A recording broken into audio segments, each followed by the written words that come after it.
All right, let's kick it off.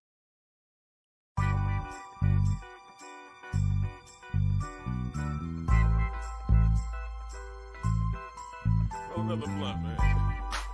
These is good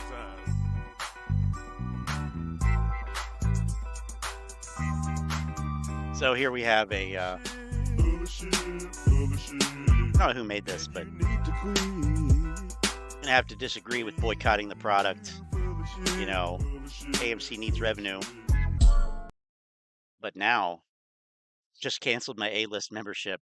I won't spend another dime until he confronts a naked short and distorted Ponzi scheme,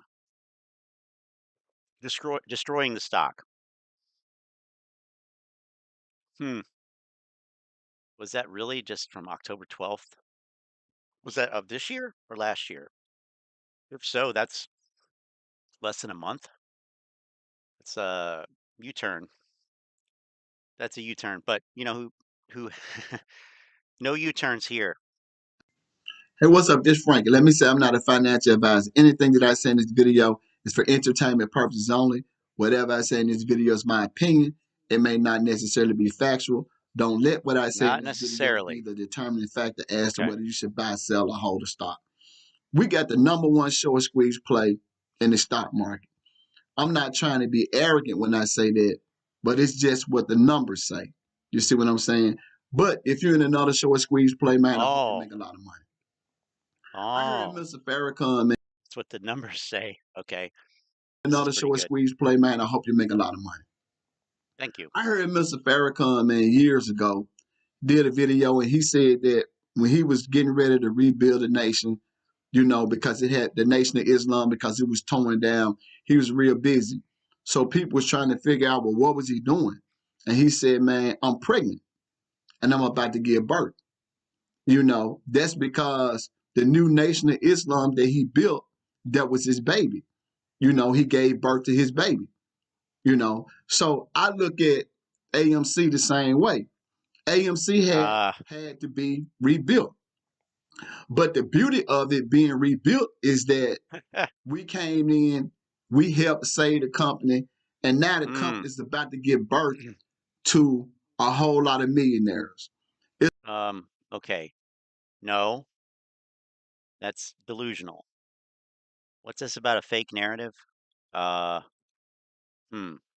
Anyway, yeah, what does Louis Farrakhan have to do with AMC? You're not rebuilding a nation. You're not bringing together, you know, a bunch of people from around the world to do some crazy thing. You know, I don't even know. Like, no, you're not a spiritual guru. You're not a religious leader. You're not enlightened. You're not a prophet. You will not make profit. And it's just kind of an absurd narrative. So, wasn't, yeah, let me see here. So it costs over $300,000 to raise a child from age 0 to 17. That's what I found on average. On average, I wonder how many people are losing $300,000 in this, or I wonder how many apes it takes to make a $300,000 loss. Should have just had another kid instead of doing this, but having a baby, okay. Had to be rebuilt. But the beauty of it being rebuilt is that we came in, we helped save the company, and now the company is about to give birth to a whole lot of millionaires.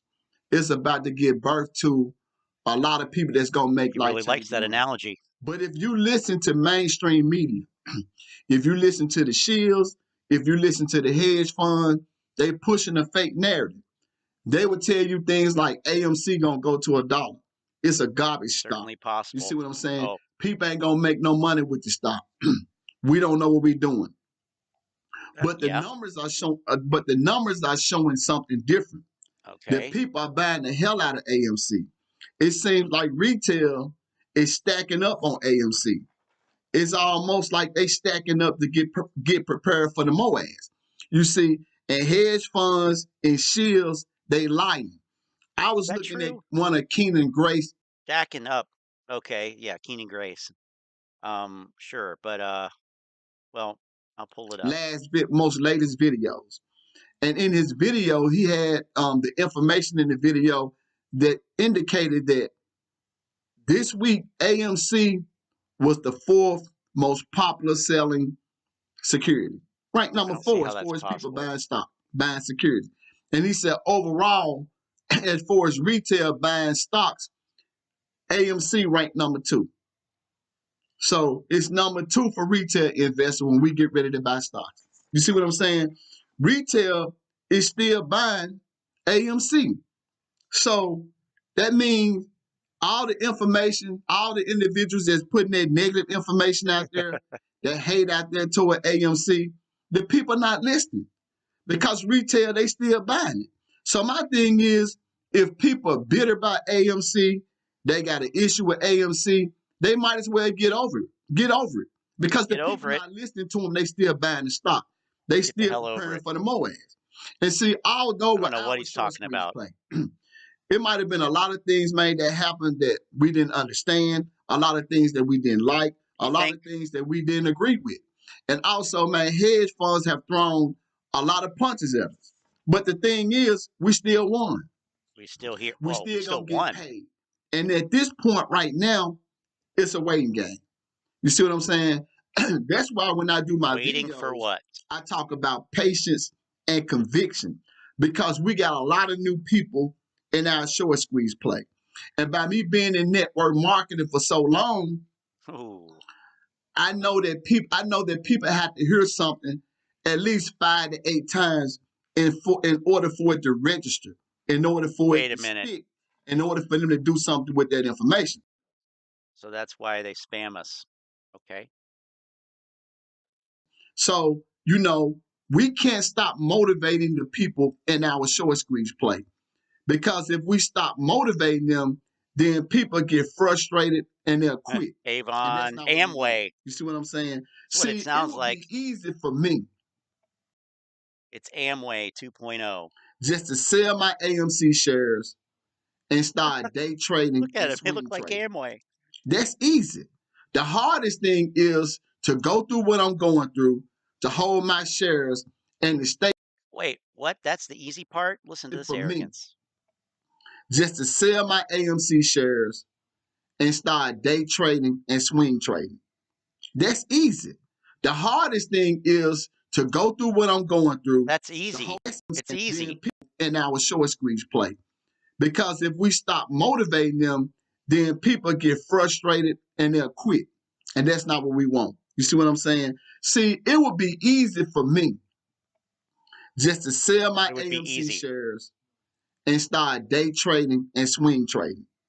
That's It would be easy. easy. The That'd be hardest easy. thing is It's easy. to go through what I'm going through, to hold my shares, and to stay in AMC for life-changing wealth. That's the hard That's the part. hardest thing.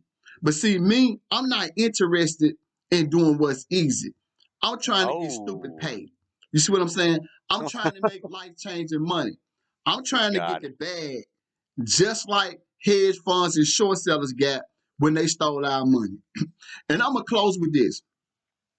The hedge funds, they trap. They screw Trapped. and they're afraid. You see what I'm saying? Screwed and See, they afraid. ain't looking at YouTube. They looking at the numbers. And the numbers, man, are showing that retail is stacking up on AMC and Stupid they paid. getting ready Yep. for the Moass. And they weren't able to do anything, man, that's going to stop that. You see what I'm saying? And they understand What? at this point that, Oh, yeah. This is you super know, trying to convince yourself everything's okay. AMC is not going to go bankrupt. They know we're not going to sell our shares. So, like I said, they desperate. So, in my opinion, they just came out and just told the shields. This is just my opinion. Said, look, just go out there, man, and just tell these folks, man, that you sold your shares. Because, like right now, we don't have a lot of time. What we need for y'all to do is tell them that you sold your shares just so we can minimize our loss. You see what I'm saying? Because they desperate. They only hope was that we either sell our shares Yeah, or AMC gonna go they're bankrupt. desperate. So what you should do is go lie to people and say that you sold your shares. Okay, that's that projects confidence. Let me tell you.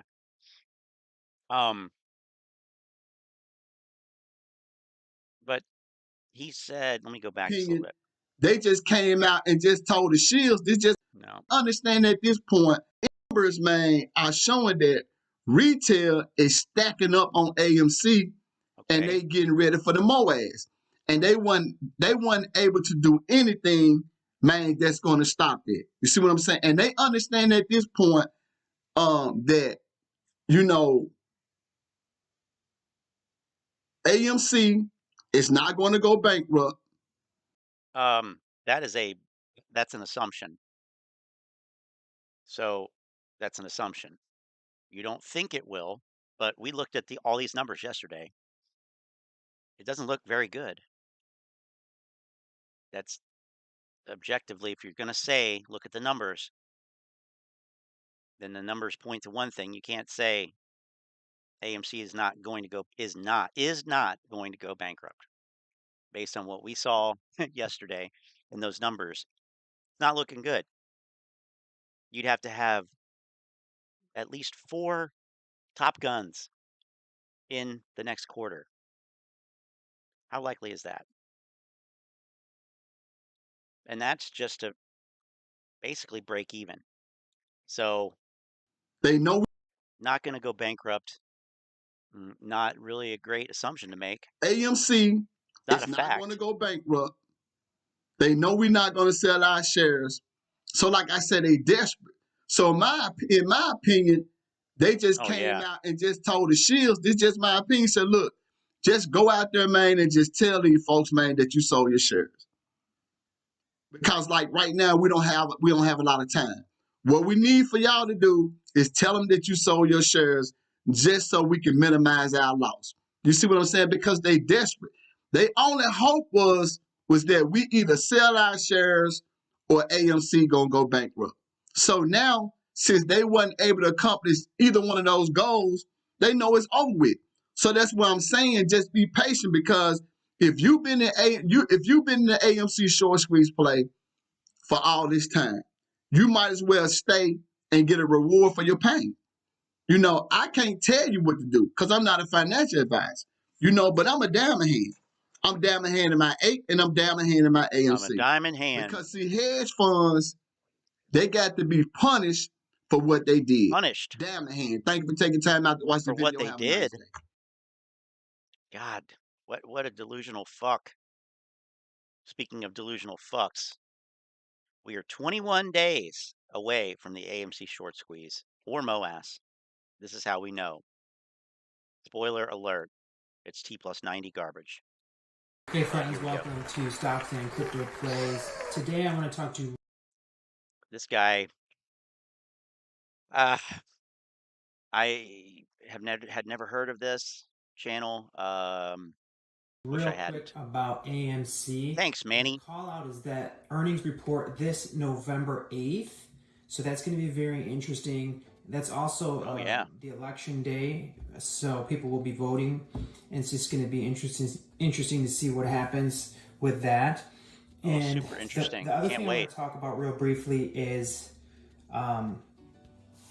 the short squeeze and the Moass, the mother of all short squeezes. So we are is this guy looking at. Is this guy like reading from a script that somebody provided to him? That's what it seems like. Like, why is he sitting in a church? I guess because it's Sunday, but I don't get it. I don't get this at all. Some good news very shortly here, in my opinion, because there are two companies that were being shorted very, very heavily, very similar to AMC. Listen to this reasoning. And those two companies are Tesla and Overstock.com. Boom. Both these Overstock. companies were being shorted so heavily. And actually, Elon Musk has been very public about how his company Tesla was shorted so heavily, and it was being shorted by Microsoft's CEO.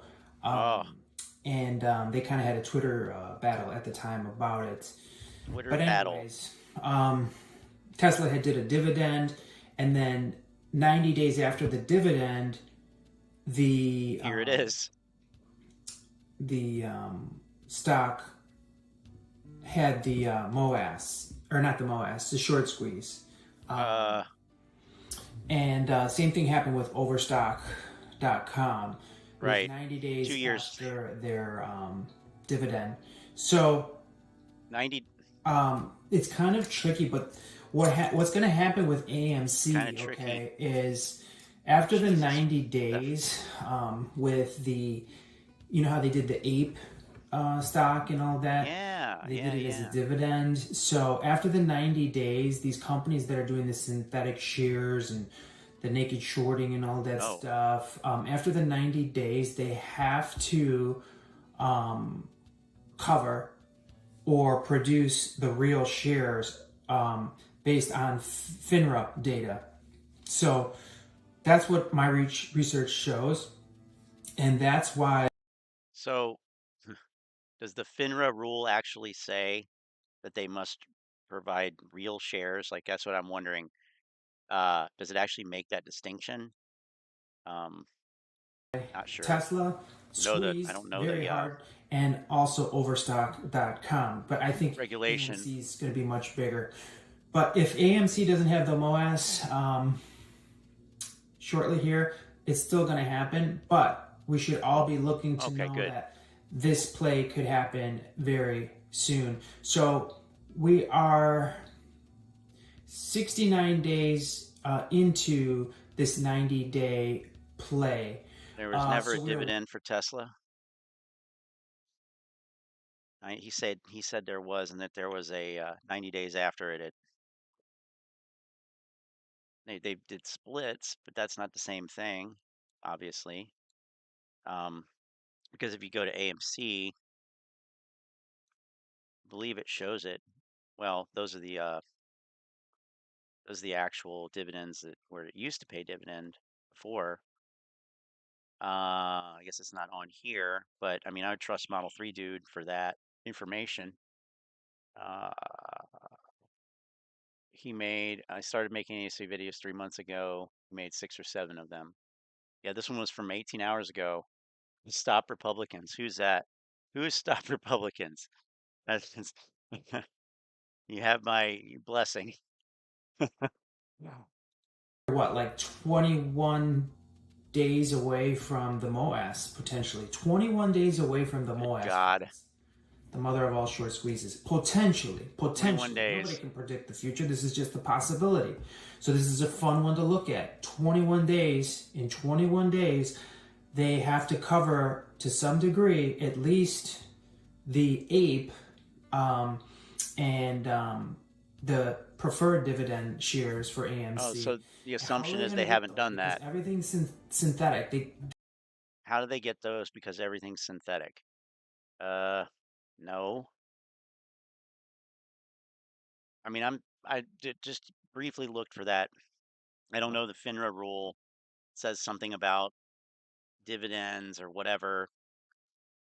I mean, nobody actually ever puts the sources. So I don't know, but Tesla squeezed because the Model 3 became a reality. Yeah, I mean, I didn't think that Tesla did dividends, but and Overstock. Okay. But so ape will they have to buy the ape or the 500 million of ape or whatever. The short interest is low anyway on it. So I'm not really sure that this is valid. I mean, that's 3 months. Oh man. Futures in 5 minutes roughly. Let's see here. Oops.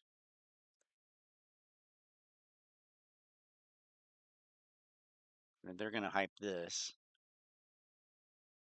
43 million. They wouldn't even tell us who they were. But it pretty much has been all taken care of there, at least.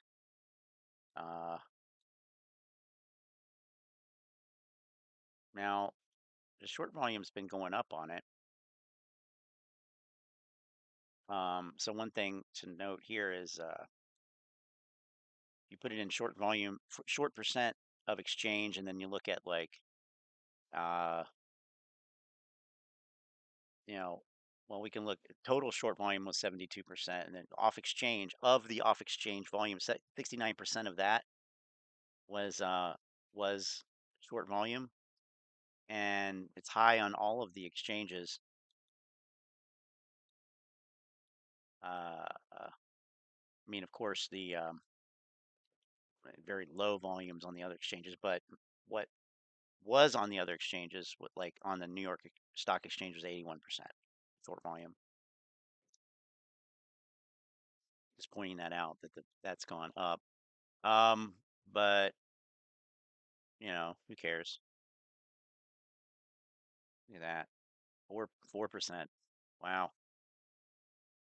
They can't get them. So what's happening right now is desperation. Is that the 2020? I think that was that the 2020 in Model 3 dude. Hedge funds and the market makers are shorting AMC harder than ever in a very unfair way. It's not real numbers. Most of all this is happening in the dark pool. But anyways, so what? They've got APE all the way down to like under $2, and they've got AMC all the way down to $5.55. Keep in mind, just 69 days ago, AMC was about $29 per share. And since then, we haven't had any bad news or anything like that that would drop the share price. So it just... No bad news in the last 69 days. What? This doesn't make any sense. Yeah, it does. But I think the AMC community should be very excited about T-minus 21 days as of today, and they should start talking more and more about this, that we are 21 days away from either a squeeze or the Moass. Very, very, very possible. Dear Lord. So do you want to miss out on what happened to no dates? What happened to no fucking dates? I mean, seriously, what happened to no dates? So what? 21 days. Today's the 4th. Right, so here. Okay. Well, no, because there. I think there. Yeah, right. I know, right? Like what? No bad news. I mean, what the hell are the other? We looked at this too yesterday. This is another movie theater. Oh, that's down. Let us see. Well, it's actually up, but from where it was, but they just had bad earnings. 33% on the year. So now I don't think that holds a candle to good old AMC, which is down 67%, 66% on the year. But I mean, that's just ignorant. Do you want to take the risk that this data and this piece of information is not true? I think you should really consider. Do you want to take the risk that it's not true? Oh, that's good logic. Consider buying as much as you can. What the fuck? Before the 21 days is up. Now, I am not a financial advisor. That is not financial advice. That's my humble opinion. Just the opinion of one person. That's it. In my unprofessional, non-licensed opinion, I think you should buy as much AMC stock as you can before this 21 days is up. Also, it's the greatest time to buy it. Wow, look at that. The price is so insanely low. Q3 All right, Earnings, what's happening like we here? Oh, said, shoot, I November got to 8th. get I this don't off here. expect too much. We haven't had a lot of movies out. Really, nothing's been playing. We had Black Adam, which is underperformed. I don't know if you guys know that, but it's underperformed based on the cost to produce the movie. But surely AMC made a nice chunk of change on that. And keep in It's mind, been total nonsense.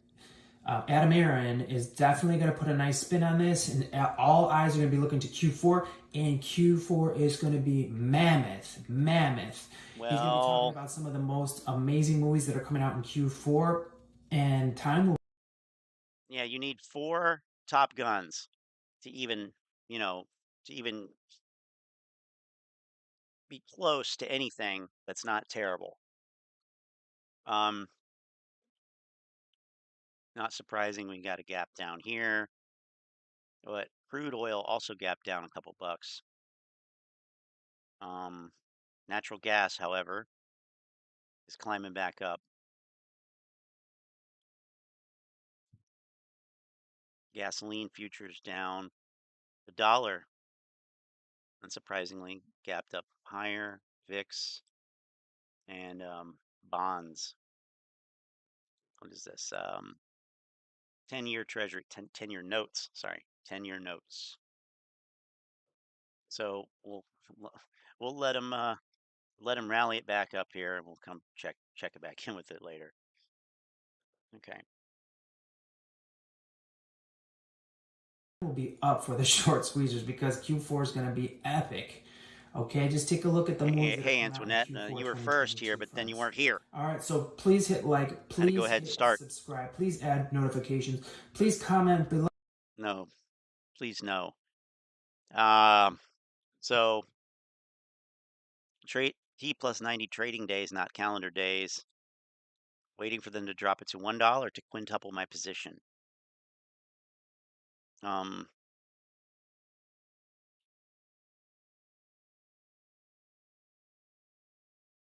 Right now is a terrible time to buy AMC and APE. It will be heavily shorted for the next 7 to 14 days because of earnings and midterm elections, as well as the latest rate hike. A day or two before T90 it should start to run. So that would be a better time to buy. Buying right now, you essentially be overpaying when it's going to continue and see red, since we still haven't reached the bottom. Oh, well, that's a good excuse, Antoinette. So it's all good. Yes, that's all good. I have 22,483 shares of AMC. Okay. This is a bot, not a real person post. GME did a split dividend. Why didn't it squeeze? Because they created more shares to give out. They authorized more shares, and there was no, it's the same thing that happened with AMC, basically. It was the same ticker.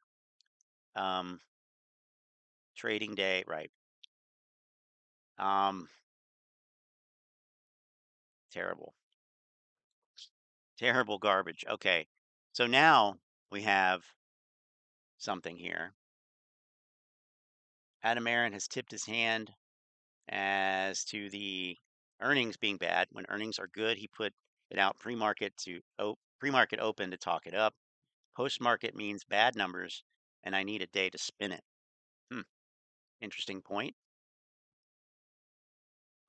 I didn't even notice it was post-market. Cats, of course, have lots of opinions, so I listen to their opinions more than anything else. So I just did this for quite a while. They're probably wiser than these influencers. I'll give you that. Doing this. Cats. I just want everybody to know that I have sold my AMC and my GME and some others. What is the world coming to? I've held on to a lot of shares of GTII, which I'm sure you all know why, because it's oh yeah. Wow.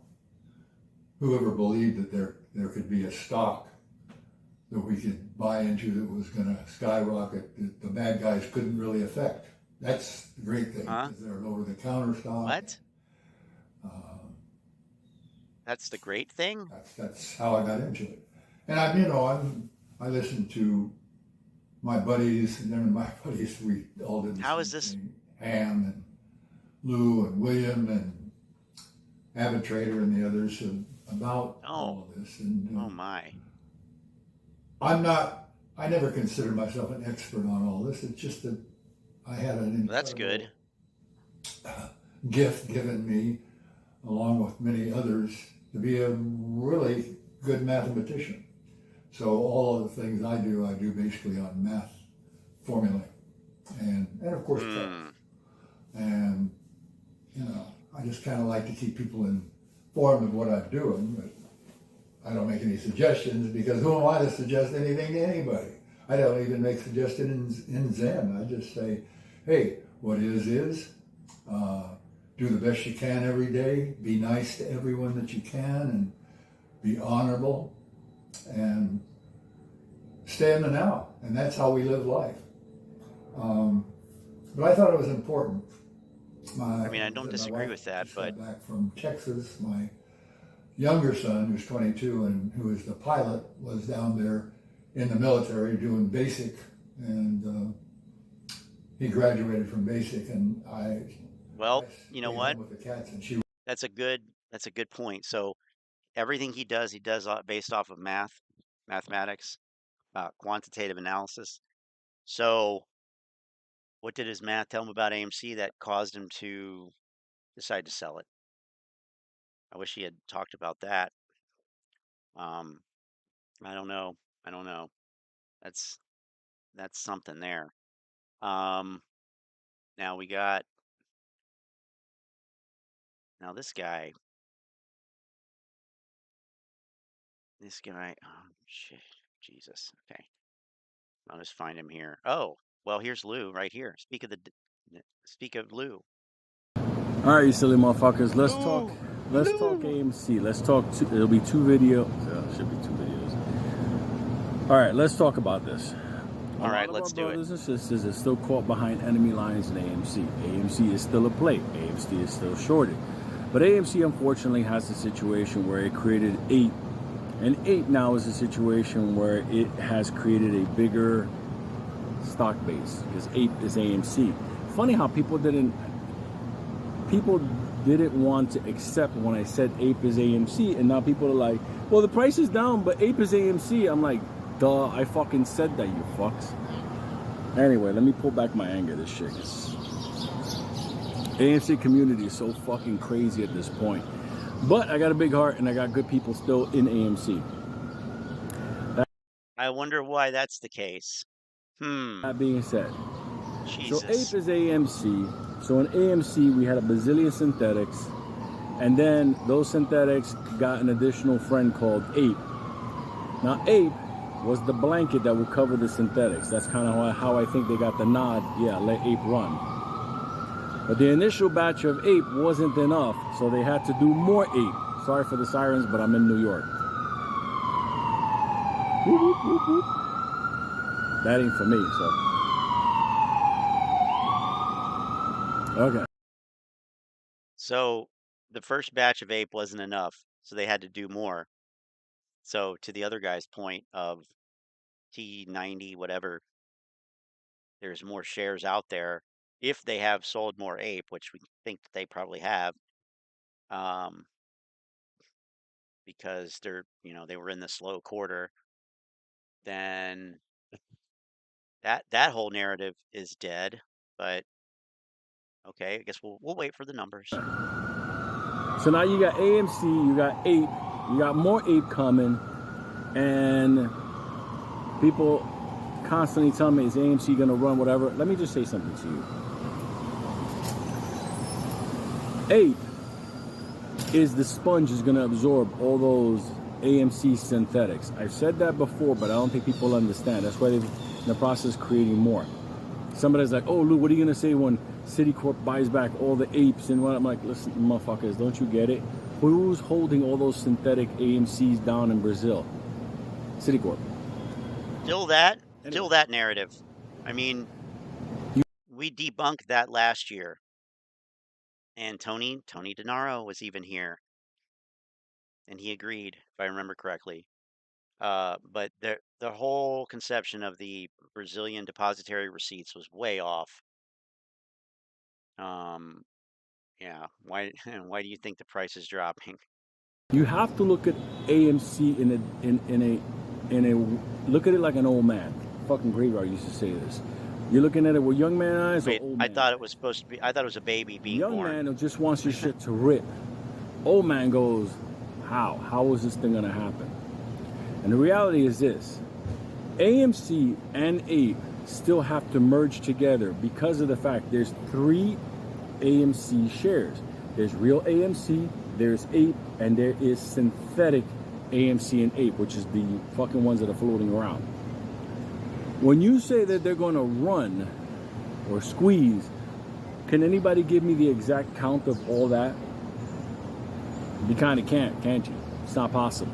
You're not going to get it from the company. Here's the deal. The way I see it doesn't matter. Is that it doesn't AMC, matter. APE, and whatever synthetics out wrong there are going to have thing to be focused on. Consolidated together into one ticker.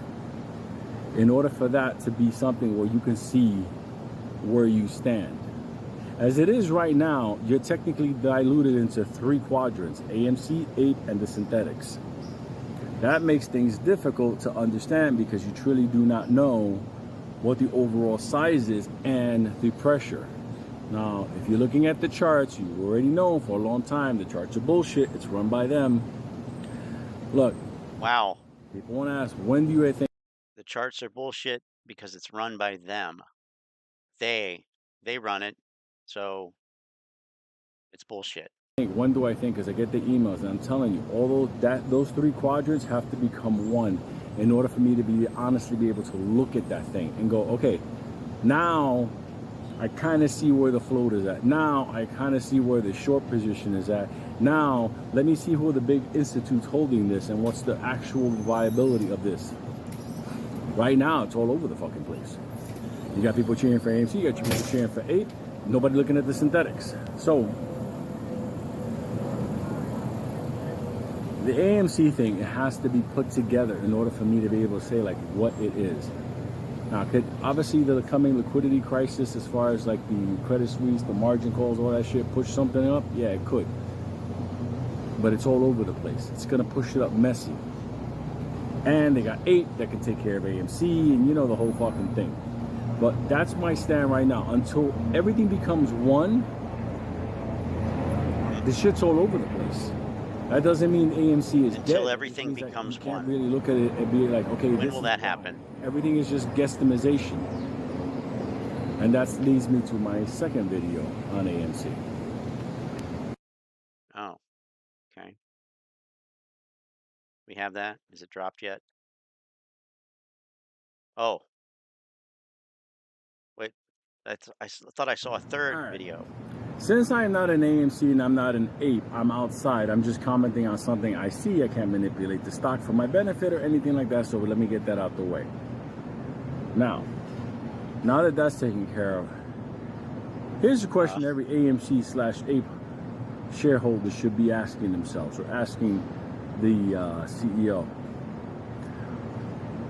Why can't AMC issue a token to count the amount of shareholders and shares within AMC? I'm not even going to get into APE. Oh, the overstock argument again. Why can't they do that? We already know the bullshit lie. I can't talk about that legality-wise. I can't. You know that's bullshit. You know that's bullshit because the CEO of GTI is fucking talking about it. He's doing the token. He got fucking attorneys set up. Bullshit. It's bullshit from the beginning. Let me calm myself down.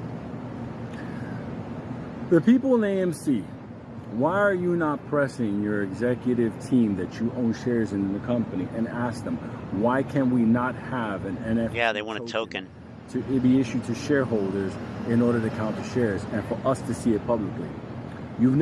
I never, when I was a shareholder, got to see how they came up with 4 million at 90% of the float. Never saw how. It was just a number that was presented to me. Imagine you go to a restaurant, they give you because it wasn't 90% of the float. It just had first thing, which he said was excluding it, funds and whatnot. So as a total. How does that work? In what fucking universe do they do that? None. So, I'm asking you, motherfuckers. yeah, in their minds, it caused overstock to squeeze, and it's going to cause GTII to squeeze. And it's like, no, boot on the didn't. neck It won't. of the AMC this executive team for an actual NFT coin share count and shareholder count. Because we do know they've oversold it, this and that. It was for fucking bananas. But is anybody pressing it? I know you wished him happy birthday, you silly motherfuckers. You actually wished him a happy birthday. The reason I'm pissed, my money, that ape bullshit took a chunk of my money. I made my money back up. But yeah, he said that he is not holding AMC anymore. Motherfucker, listen. Just a minute ago.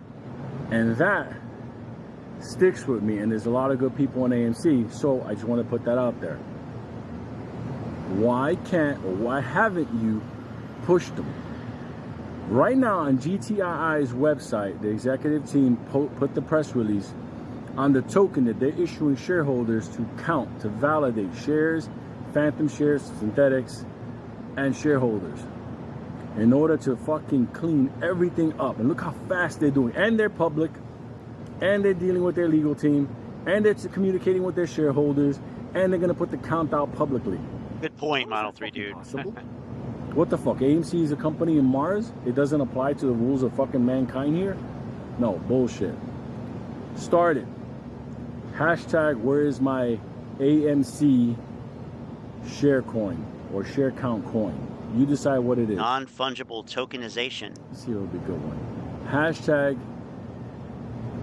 They NFT purchased a my Picasso. AMC shares. Hashtag Cool. my AMC shares. No, hashtag coin my AMC shares.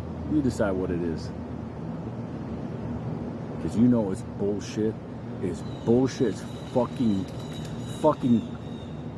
You decide what it is. But I got another video coming for you in case this one fails.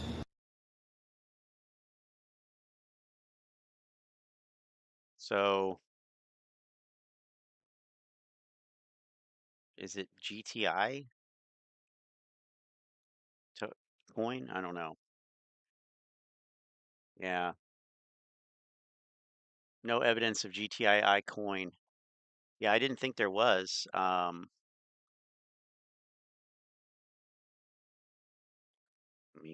me go back to an actual usable fucking form. Bullshit here. GTIA is in the process of animating a digital platform for the purpose of acquiring fine art and other collectibles that will be tokenized. This is about NFT, not a coin. I have no clue if the coin is true. I did get email GTII about it, waiting for a response.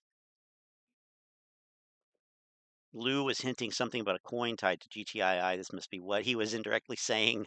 This is from 8 days ago. We don't know yet. Maybe we'll get an I own GTII NFT. FINRA blocked it. I mean, I remember reading that, but it was hard to keep up on what was the newest. This is from August 8th. GTII. FINRA declined to effectuate the company's request to pay a digital dividend to its shareholders.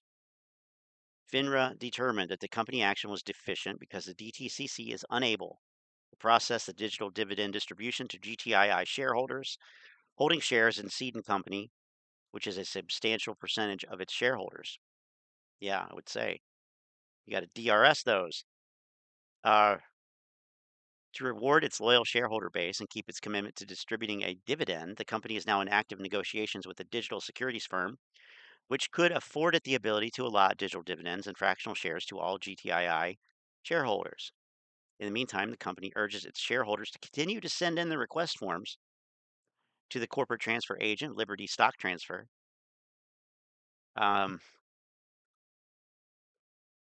Chairman and CEO and one of 2 employees of GTII said, quote, needless to say, we are disappointed in FINRA's decision, but we will continue to actively pursue other methods and partnerships to ensure that our shareholders are rewarded for their loyalty and their patience. Well, okay, so that seems to be, that's the old one. The new one hasn't been hasn't formally been announced. So, okay, so that there's one that is documented, and then there's a supposed new one that hasn't been announced. So how do you know it then? How do you know there is one then? Oh, of course there's a new one. Of course there's a new one. Yes, trust me, bro. God damn these fucking people. 25 videos a day to say nothing. Pumpers are claiming GTII synthetics.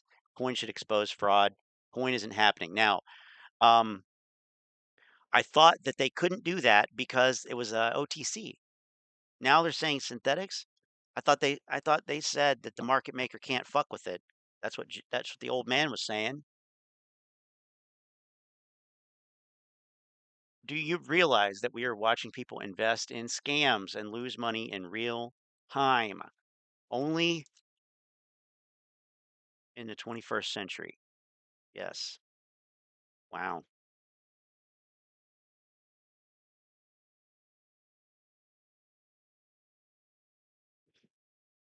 They don't even have any revenue to report. They have no net revenue to report.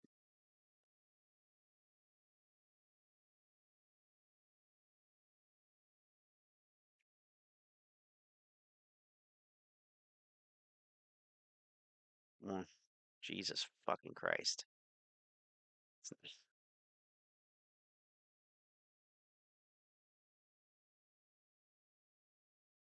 Um, okay. Anyway, I don't see how any of that makes any sense whatsoever. All right, let's check out the market.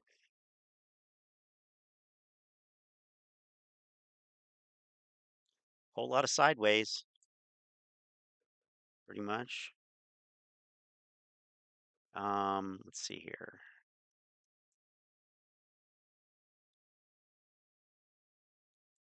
What we got as far as earnings coming up? Let's see. Oh, today's the 6th, right? Yeah. AMG Monday. Um,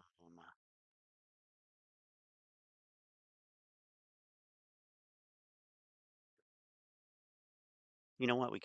I got a better one. Remembered Shadow Star's trick here. Well,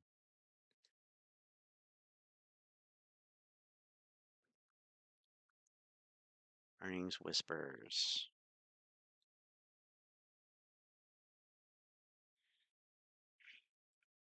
All right. Monday the 7th. Palantir, Berkshire Hathaway. All right, are these coming up?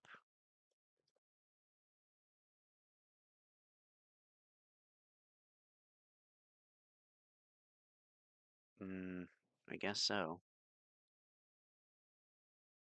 I thought I saw something about Berkshire Hathaway losing a lot of money. Something like that, but anyway. Maybe not. Chronos. Is that the time clock company? I don't know. Sin that is all right. Well, a bunch of companies, but Tuesday we know Squarespace, Workhorse. Remember that one? Workhorse. Uh, Ocugen. That was another one of those secondary squeeze plays kind of things last year. Lordstown Motors. Carlisle Group.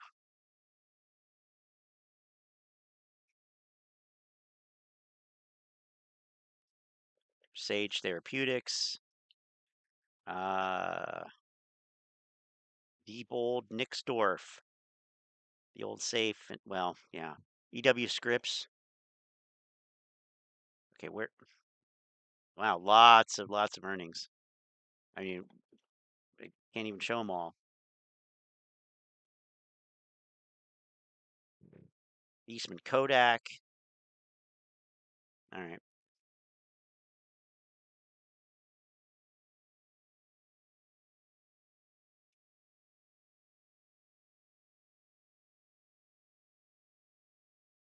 It does not want to do that. Okay, anyway.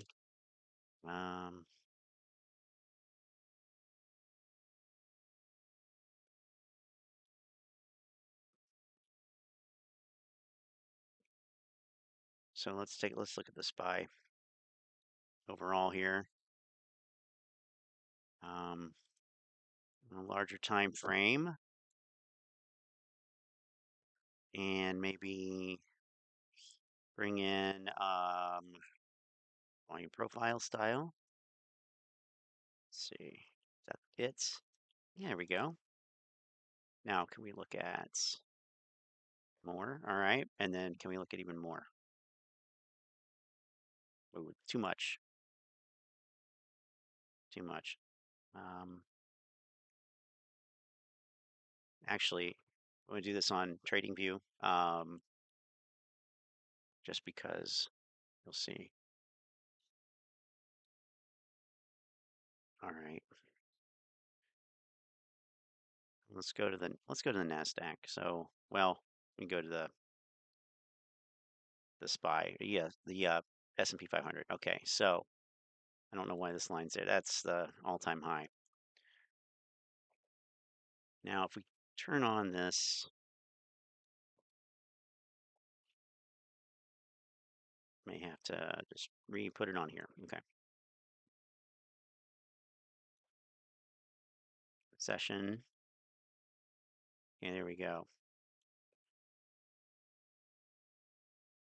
So, one way that I look at this, and let me go to maybe a 4-hour chart, stretch it out a little bit. So now we're looking at volume profile graphs for each session. So each day, and then the next day, it'll give you a new volume profile for that day's range, and we're on 4-hour candles here. So there's a lot of extra lines on here, but that would look like this. So we can see, like, for example, on that's our little baby one. So far, we don't have a lot happening, but Friday, for example, we see the volume profile that corresponds to that. Here's what a volume profile looks like on a down day, a major down day. And here it is on an up day. So you see all this buying just spread across. Here's another down day. So sometimes you call these P's, and this is sort of right in the middle. Anyway, one thing that I like to do here is go back into those settings and turn on extend all these lines. So it's going to extend all the lines from the value area high, low, and point of control. So in other words, the 70%, the standard deviation of the price range of that day.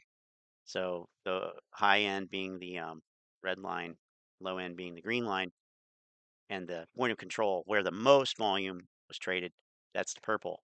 So we get these lines extended over, and so these represent levels that may be relevant. So, for example, check this one out. On Thursday, we had this sell-off and bounce on Thursday. Let's go back to a 30-minute chart. So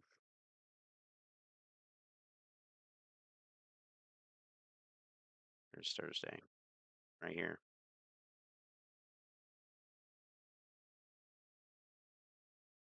And of course, now it looks different. I was looking at it on this one. Let's go back to this one. So we can see on this volume profile that back here on Friday, October 21st, we had a point of control at roughly like 3707.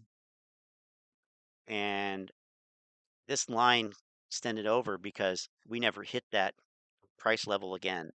So if the price level gets hit, the line stops. Like this line goes all the way back to here and it went way below it, and it sort of came up to almost to it and bounced down, and then finally here it rose above it, and so that line is discontinued now. So I'm just pointing out on Thursday we had the sell-off and bounce. Where did it bounce? It bounced right at this what we call a naked POC, or naked point of control, a POC that had not been tested or had not been gone back to. So I use these levels when trading because oftentimes they are good targets. So looking ahead, then what could we see? Well, we of course we have this one again there, and then we have some value area lows here from before these lines, the green lines, and then on the upside you have the POC from Friday. Then you have another value area high from Friday, a value area low from Thursday, and so forth. So these levels are levels to watch.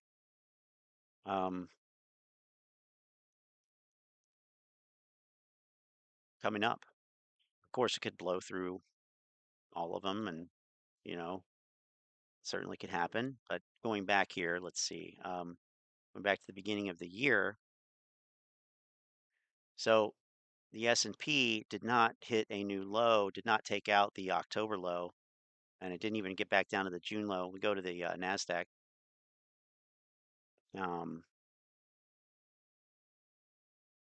Obviously, a little bit different story, although, you know, same boat. So I'm seeing, and when lines line up too. So this value area low here from, this is going back all the way to October 12th, 13th, is still, active. So, and then our value area low from Friday is just above that. So I would be thinking, I'm putting a line in between those right there. I'm gonna watch that level and see what happens. If it hits that level, well, it's one to pay attention to. So, volume profile on TradingView, really easy to use here. It can get overwhelming with all these lines, sure. But you can just go back a lot of the time, and you can see that where like reversals happen, a lot of the times, here's a naked, or here's a value area low that goes back. I don't even know how far that one goes back. It goes all the way back to the June low. We see a bounce there on this day. So these levels are really useful. And let's see, I think it was Thursday or Friday. I had a line on here from one of these levels, and it basically hit it on the dot. So it's good thing to use. You had to have a what you call it, premium subscription to use these volume profiles, I believe, on TradingView. So you can't do it with the free account, but it's worth it just for that for me. But certainly there are other benefits too. So we can see, yeah, we got a lot of stuff kind of converging here. So we may just see some sideways, or who knows. But anyway, volume profile is cool. And what do we got here? Let me get that back on normal. I think it's,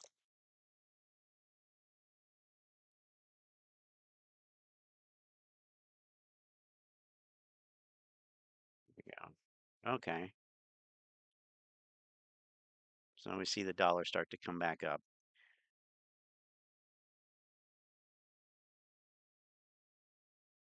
And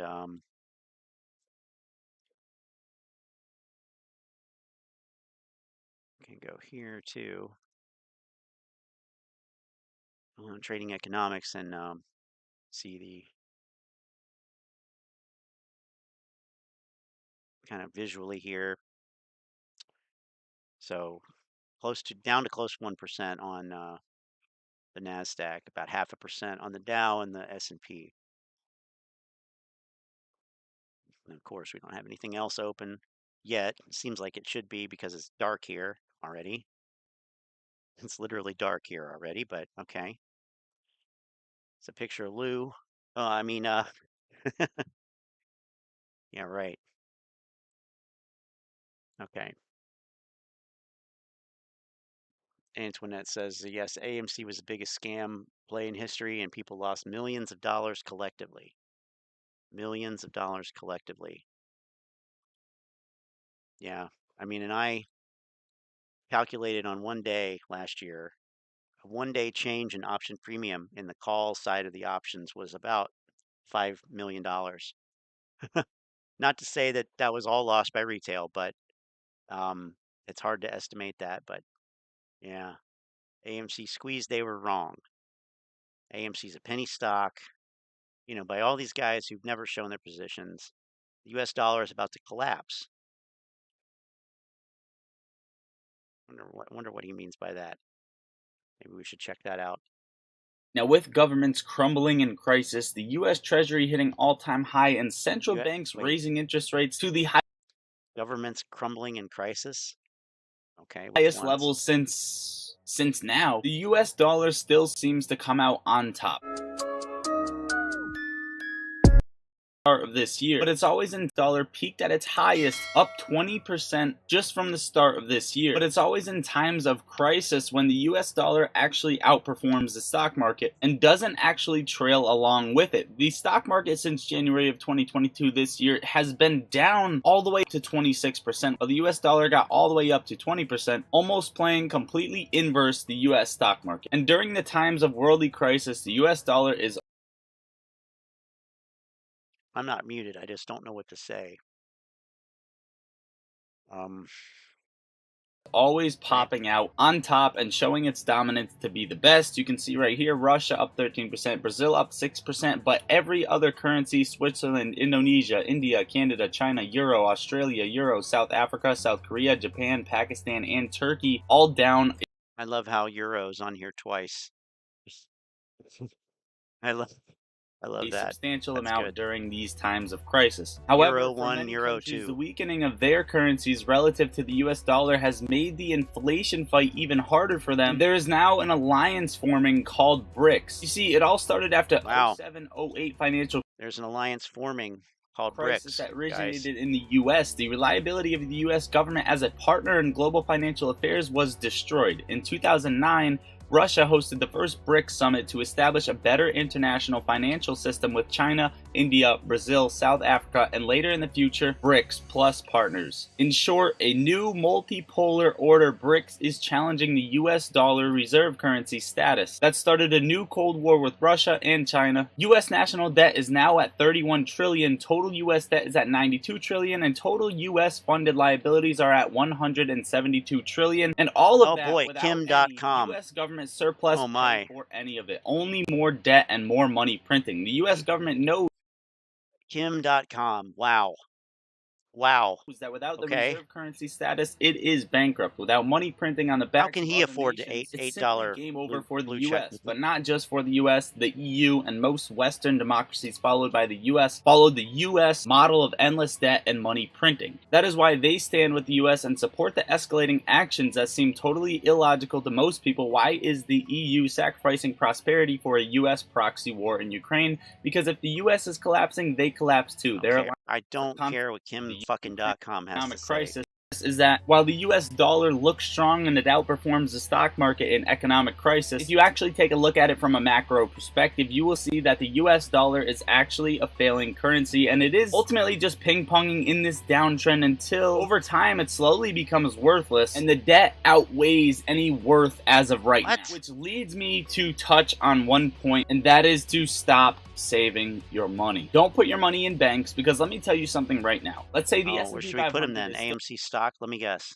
me guess, ape stock. Down 26%, and the US dollar is up 20%, which of course they are still very close to those levels. If you put all of your cash into that S&P 500 at that time, at that moment, you're creating one of the best wealth transfers for yourself that you could ever do. Let me explain. Every time the US dollar leaves this range, it has a quick pump and immediately gets slapped back down in the near future. Ultimately, you save money up here, and then it slowly becomes worth less and less and less, and you keep going to work for more and then pay more bills, and essentially your money is just deteriorating. And what's funny about that is even if you're saving your money in the bank, they're putting it into things like the S&P 500 that gives an average return of 10% plus a dividend, and the banks are giving you almost not even 1% back on your money. So do me a favor and stop saving your money, but let's touch back on why the US dollar is a failing currency and what's next. Well, not only BRICS, but this says Latin America leftists renew push for shared currency, but its chances are slim. A lot more countries are trying to figure out their own currency to go against the US dollar, but not only other countries, the US itself is actually testing.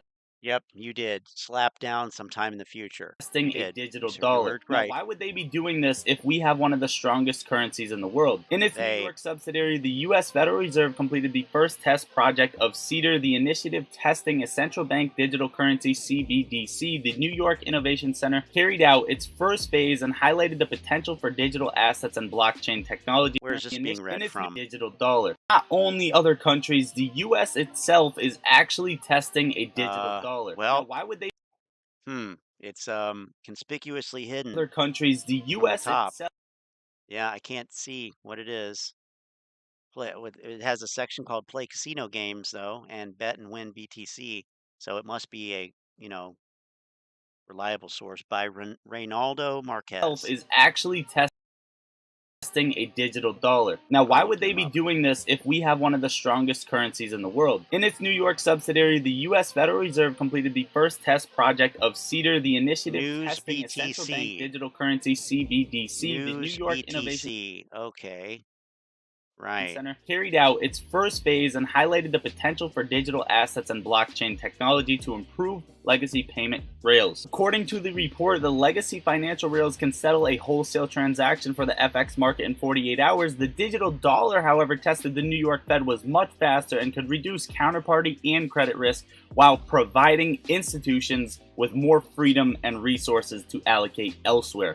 Is the digital dollar only going to be for the benefit of the bigger players? Do you think this may not be a thing or this may not work? Well, the NYIC classified the first test phase as successful, so don't get ahead of yourself. Now, a lot of these controlled news outlets are going to be telling you to save your money, you have to do this, you have to do that. They want you to cycle your money back into central banks so that they can recycle it and keep running the economy in the way it's been running, which will always keep you in the 99% category. So if you want the greatest wealth transfer of your life, you're actually being handed the opportunity right now in a way where you don't have to go into the entrepreneurship level and open your own business and do this and that. So take the chance while you can. And if you're asking yourself, well, is it even a good time to invest in the stock market, or I only have $1,000 to invest into the stock market, or even I have nothing to invest in the stock market and I don't even save my money? Well, where we are now, the stock market is down about 20%, and on average, if you catch this level, you will have one of the greatest returns possible, and not a lot of people actually ever catch these levels. Now, of course, this can be different, this can be worse, as it did hit a bottom so far of 26% down and can fall much further. However, the S&P 500 isn't a stock you hold for a week or a year. This is a long-term hold. Now, during crisis, again, if we reiterate the point, inflation is bad and the market could fall even harder, as the gray is the chart of the average pay crash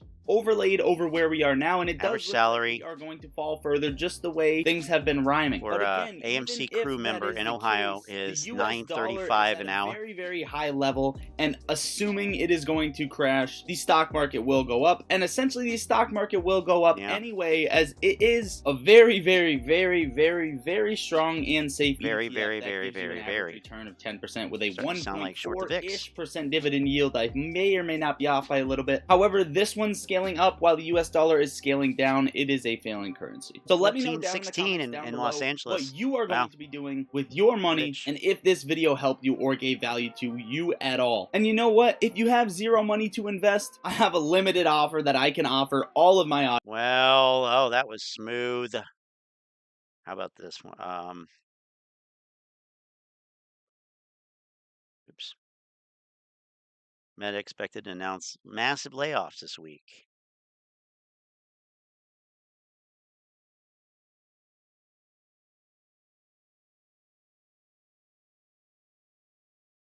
This must be the calm before the storm over there, I'm thinking.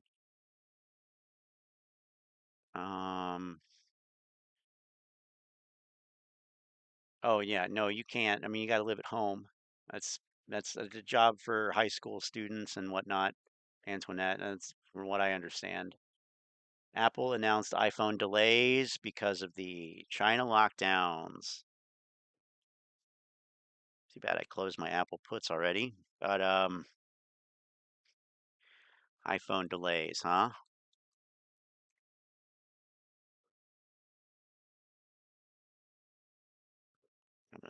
iPhone. Yep, there it is. Apple cuts outlook for iPhone shipments. Huh, after earnings. Huh.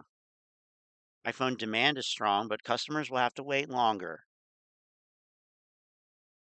A supplier lowers Q4 outlook, citing lockdown. Shipments of the premium iPhones will be lower than expected. Experience wait times, but my question is, where do you have to pay first? You have to pay, they're taking the money for all these, right? So you can have one reserved or something. So they're probably going to report the revenue. I don't know. Just asking. Shadow Stars. What's up, sir? Minimum wage is not a living wage. It's just a starting place. But I don't even think how a starting place of $14 in California doesn't seem like a starting place. You're starting way. Apple is worth $50 a share. Um, yeah, I can't disagree. Get all these rescue operations in here. Fucking rescue operations all the time on Apple. It's the boomer meme stock. The boomer meme stock. So talking about volume profile levels, yeah, I'd be looking at this 130, 131 potentially. We got some congestion over here. I mean,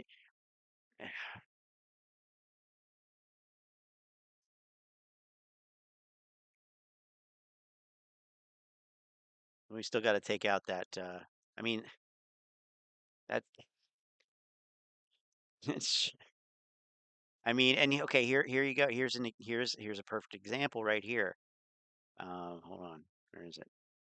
There we go. So we got to get all the way back to the value area or the POC for April 5th to see where that reversal here was, but it observed it. So anyway,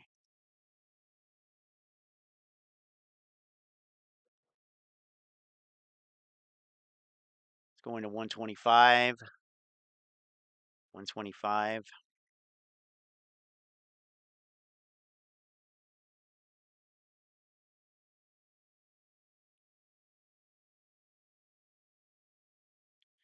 Which is still, I mean, yeah, there's seems like actually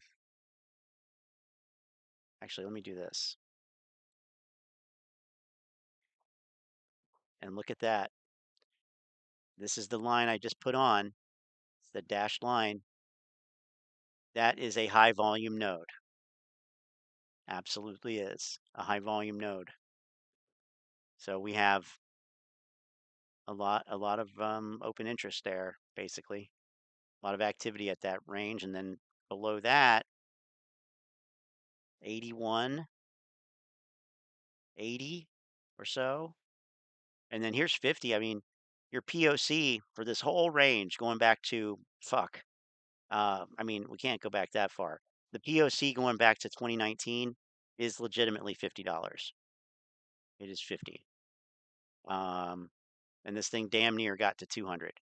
So yeah, it's going to at least 125. At least down to at least 125. I mean, in my opinion, especially with these iPhone delays.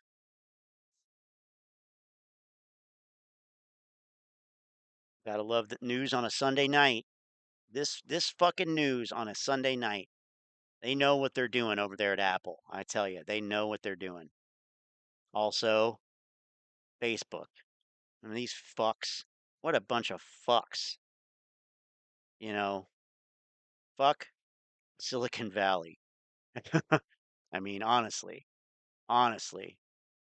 large scale layoffs this week. And also, we can't forget about Tesla and Elon Musk's emails.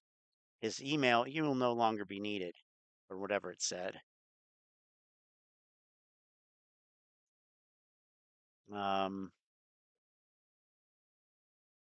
Musk warns of massive revenue drop.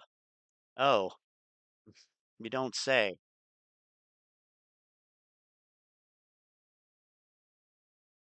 So first he was gonna do it, and then he said, "No, no, no, no, no, don't worry, I'm not gonna slash the workforce." And now they are. Twitter has had a massive drop in revenue due to activist groups pressuring advertisers, even though nothing has changed with content moderation, and we did everything we could to appease the activists. Brands such as GM, Mondelez, Carlsberg, Volkswagen, and General Mills paused marketing since Musk took the helm.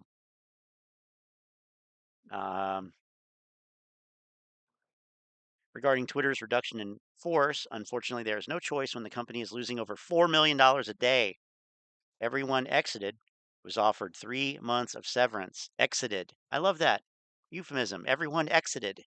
He was exited. What? 3 months of severance, which is 50% more than legally required.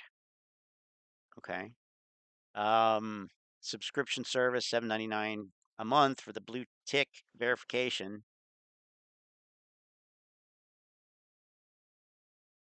Great.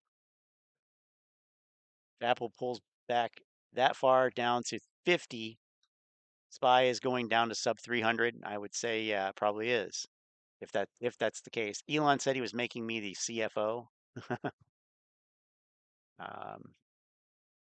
Market is going to be red tomorrow. CPI data on the 10th. So let's look at that. So we have the calendar. So we have some Fed speeches tomorrow. Isn't the election on Tuesday? Why does it say Monday? Isn't it Tuesday? Tuesday.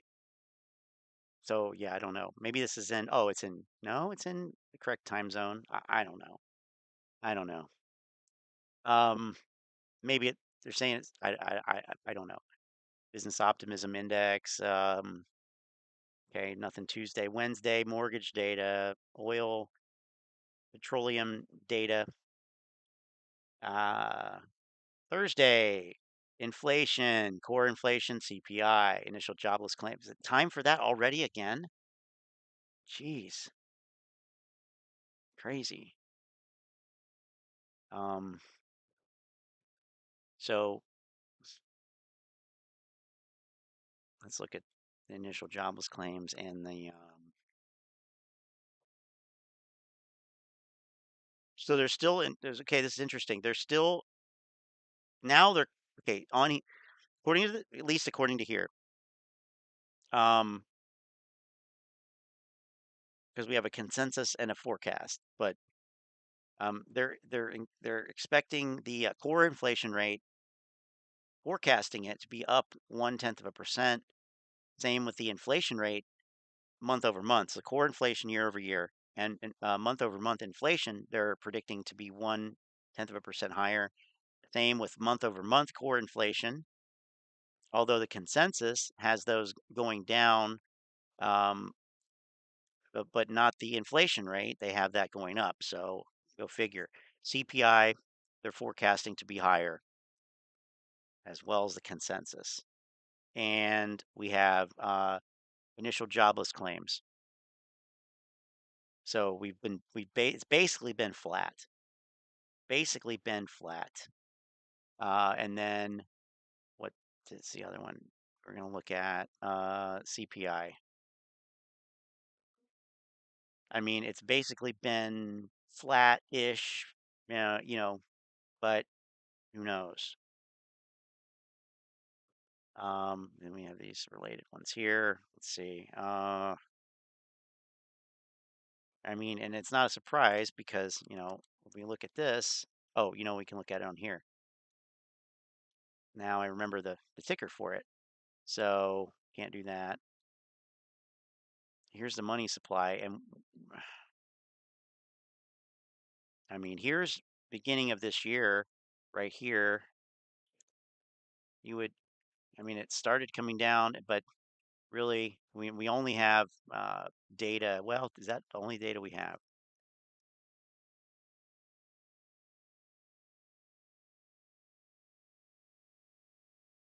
We're going to have several. I mean, yeah, we're probably due. Well, I guess we just had one sort of, but I don't know. Yeah, it doesn't go straight down. We're going to have more of these dead cat bounces. It's a given at this point. And that's where I usually get caught. If, if I'm being honest, that's what I get caught when I get caught.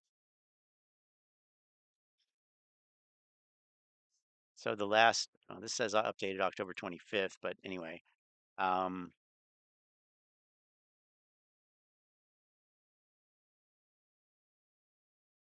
I mean,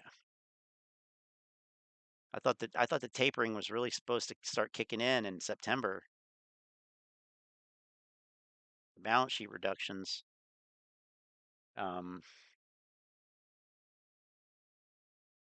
mean, the thing is, I feel like life is moving, but not our paychecks. True. They hoping CPI comes in 7.9%. Yeah, I just don't see that. But if it did, that would, I mean, we can probably speculate that would push the market higher, which doesn't help. It doesn't help with inflation. Doesn't help with the whole overall, you know, prognosis. So, just to put it in perspective here, I guess, let's see, we can go. So we're looking at 2019 to present and the SPY. Oops. 2019 to present in the SPY. And we're looking at 2019 to present in terms of the money supply. And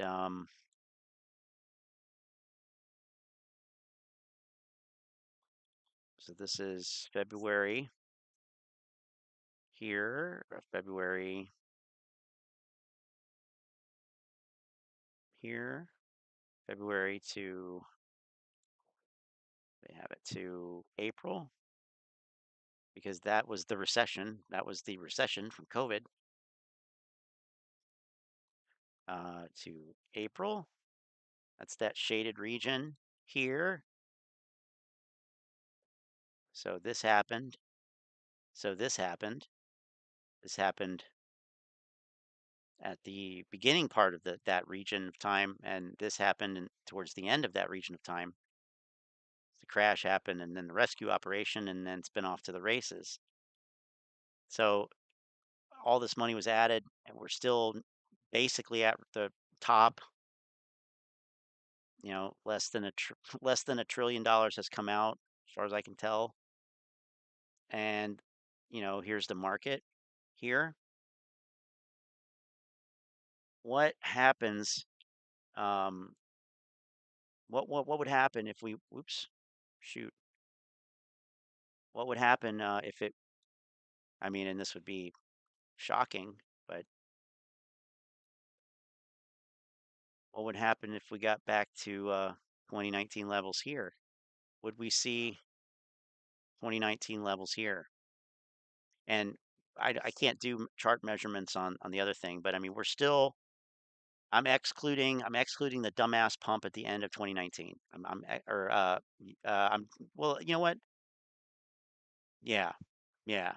I'm gonna, or actually, it's the beginning of 2020. I'm gonna ignore this dumbass pump up into COVID, and I'm just gonna come back fall of 2019, time that we all long for. The market's still 28% higher than that right now. Um, this is certainly more than 28% higher. Too many dollars in the market still? Absolutely seems like it, doesn't it? Too much money on the street. It's going to take 2 years to bankrupt everyone. Bankrupt everyone. Jobs are still hiring and posting positions. There's hardly any job freezes except in the mortgage real estate industry. And what a time to be in that industry. What's going on with the XHB? That's the home builders ETF. So this is one that I was trading options in beginning of 2021 because, yeah, it was going up.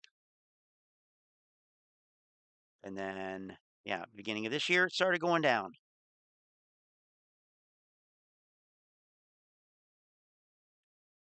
One ETF sector that is up, might be the only one, is energy, XLE, which is up 65%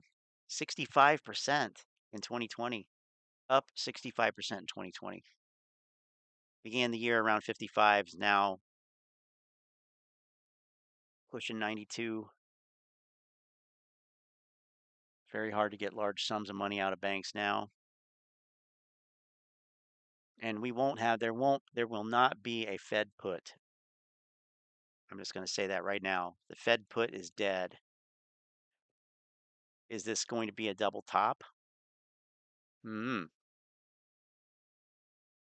Maybe. Or will it blast through it? Does it depend on China? I don't know. Let's check out here. Those oil releases, those strategic petroleum reserve releases are purely political in my view. I think it does nothing for anything except appearances, smoke and mirrors, basically. That's my opinion. I don't know. I don't really know, but it's for everything I can tell. I mean, I don't know if shadow stars. Um, yeah, but I don't think that. I'm not sure how much that really did beyond political. I mean, and also, what is it really? Is it really? So now we're getting price controls in oil. Is it going to be the next corn? I Anyway. We have to wait until Americans finish maxing out credit cards.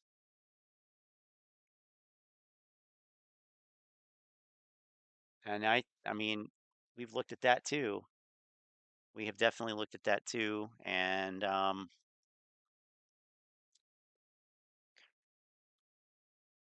yeah, right here.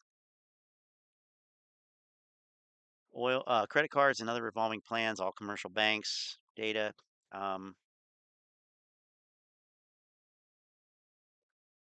This data right here only goes back to 2000, but I mean, still, in 20 years, it's gone up by a factor of 5 times higher, essentially. And it's at all-time highs, close to $1 trillion of credit card debt. Model 3 dude got the third degree on Thursday over 6K withdrawal. Huh. Oil will go up after the election, sorry. Pure political motivation for midterms. Yeah, that's what it seemed like. That's what it seemed like. Yeah, so credit card debt. It's close to $1 trillion. This data was last updated a couple days ago, so it's what it says anyway. Well, the observation was from the end of October. You got the holidays coming up, so just wait until the first reports of this next year, it'll be over $1 trillion. There's no question about it. Will be, absolutely. So just looking at the most recent years here, of course, this is when all the stimulus came out, so everybody paid off their credit card balances and whatnot. Well, not everybody, but you know, you had a pretty modest reduction. And then let's see, by the beginning of this year, you had given, you know, back about half of that, and now then some. China is opening up and will need more oil, so that will increase demand. Cheeto will be announcing his presidential bid next week. Oh man, yeah, I've been seeing notifications about that on my phone. I've just been ignoring them. So, all right, so let's get there. Let's go back to reality here. Um, like buying AMC before the squeeze. Banks admit to squeeze risk. Goodwill explained.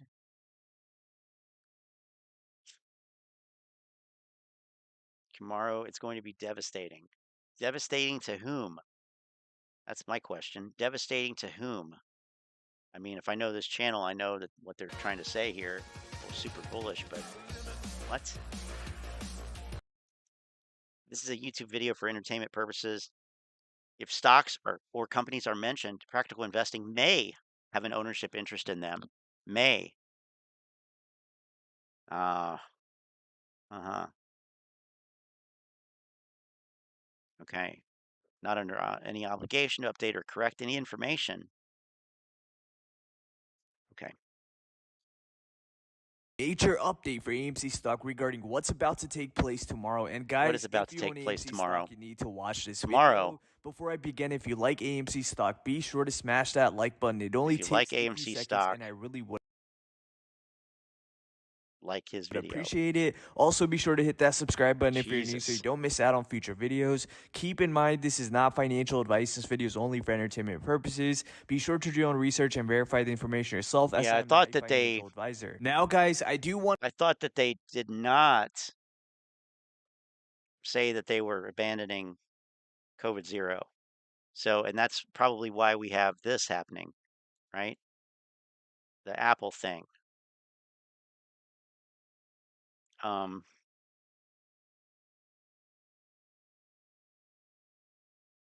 Holiday season. Oh, yeah, that's great. Right into the holiday season. So let's look at one thing real quick here. Just because this is easy way to look at it. So let's see, we have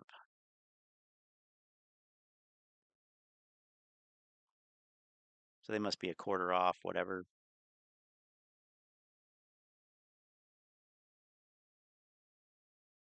I can't tell too much from this, but anyway.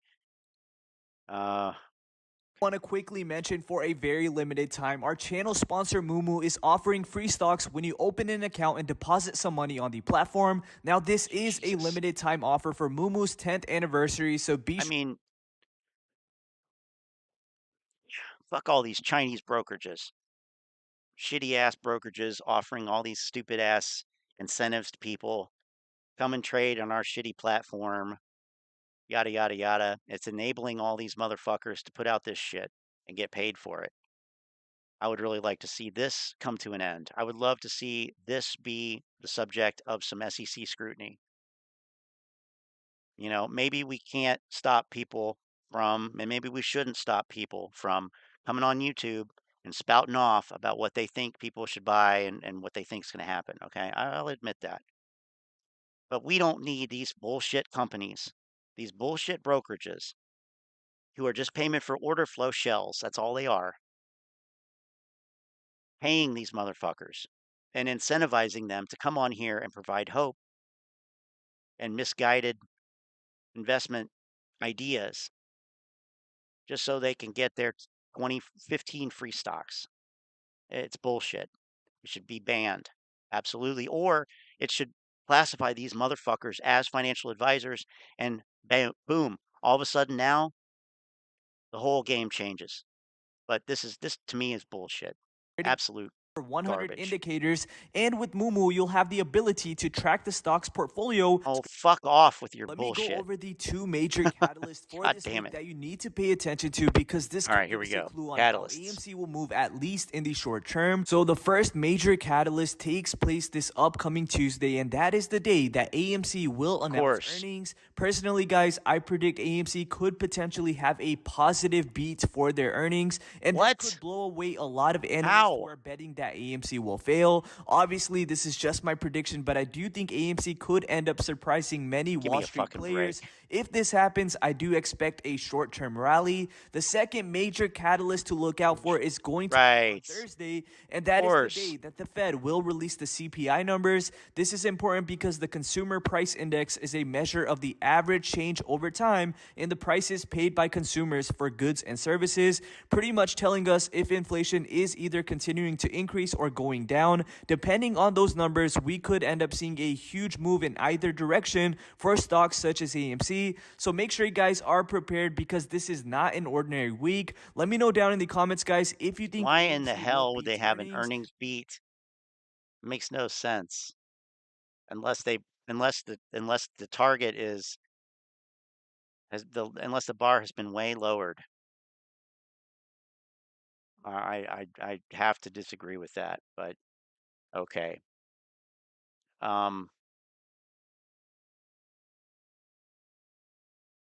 Skip his intro. Everybody's familiar with the T+90 rule. When a company puts out new derivatives, they have to settle. The brokers rather have to settle within 90 days. So all the fake shares or everything else they've been doing, all the shenanigans, has to be settled in 90 days. Now, people think it's an SEC rule, but it's not an SEC rule. It's a FINRA rule. And T+90 rule, FINRA. Settlement of syndicate accounts. Is that it? I know we looked at that one time. Is that it? Settling syndicate accounts.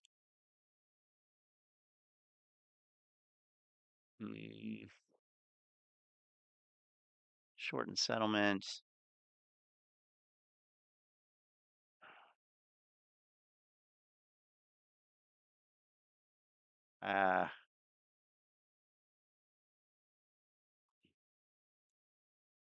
Issues a new derivative. It's not even a derivative. It's a 90-day dividend rule FINRA. Is this it? Processing of company-related actions. But I thought it was trading days, not calendar days. Is it this? Where is this 90 days? I mean, what's the rule? Does anybody know the actual fucking rule? It is within 90 days, but that does not mean it must occur on day 90. It can be distributed throughout the whole period for all it matters. That dumbass syndicate account, is that it? And also the 90 days, I mean, okay. Their assumption is it hasn't happened. It's not all been, or they'll have to do the rest of it on the 90th day.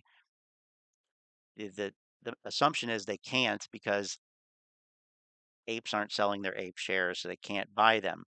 But if AMC issued more ape shares, sold them into the market, potentially a couple $100 million, which we've already been over here, could be, related to the price tanking, then there would be plenty of shares that would have been bought. I mean, that maybe that's why Aron sold them, to help out Wall Street. I don't know. I'm just speculating, but I mean, either way, it would have, seems like, in this narrative. So the see, I thought I opened that one.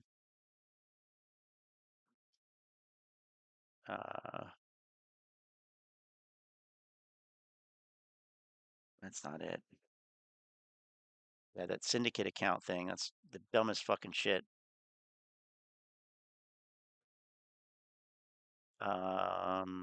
Settlement of syndicate accounts. Selling syndicate means any syndicate formed in connection with a public offering to distribute all or part of an issue of corporate securities by sales made directly to the public by or through participants in such syndicate. That doesn't, I mean, is that what this was? Syndicate account means an account formed by the members of the selling syndicate for the purpose of purchasing and distributing the corporate securities of a public offering. So does that mean, okay, syndicate settlement date. Final settlement of syndicate account should be effected by the syndicate manager within 90 days following the syndicate settlement date. Syndicate settlement date is the date upon which corporate securities are delivered by the issuer to or for the account of the syndicate members. But that's not what even, this isn't even what happened, really, is it? Sales made directly to the public by or through participants in such syndicate. They didn't sell it to all the AMC shareholders. They just gave it to them. I mean, how is this even relevant? Oh, Jesus Christ.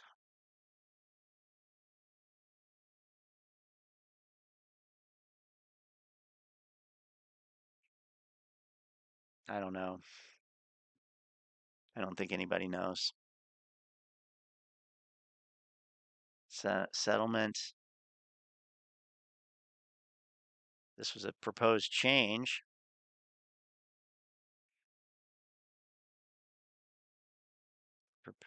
To revise the syndicate settlement time frame.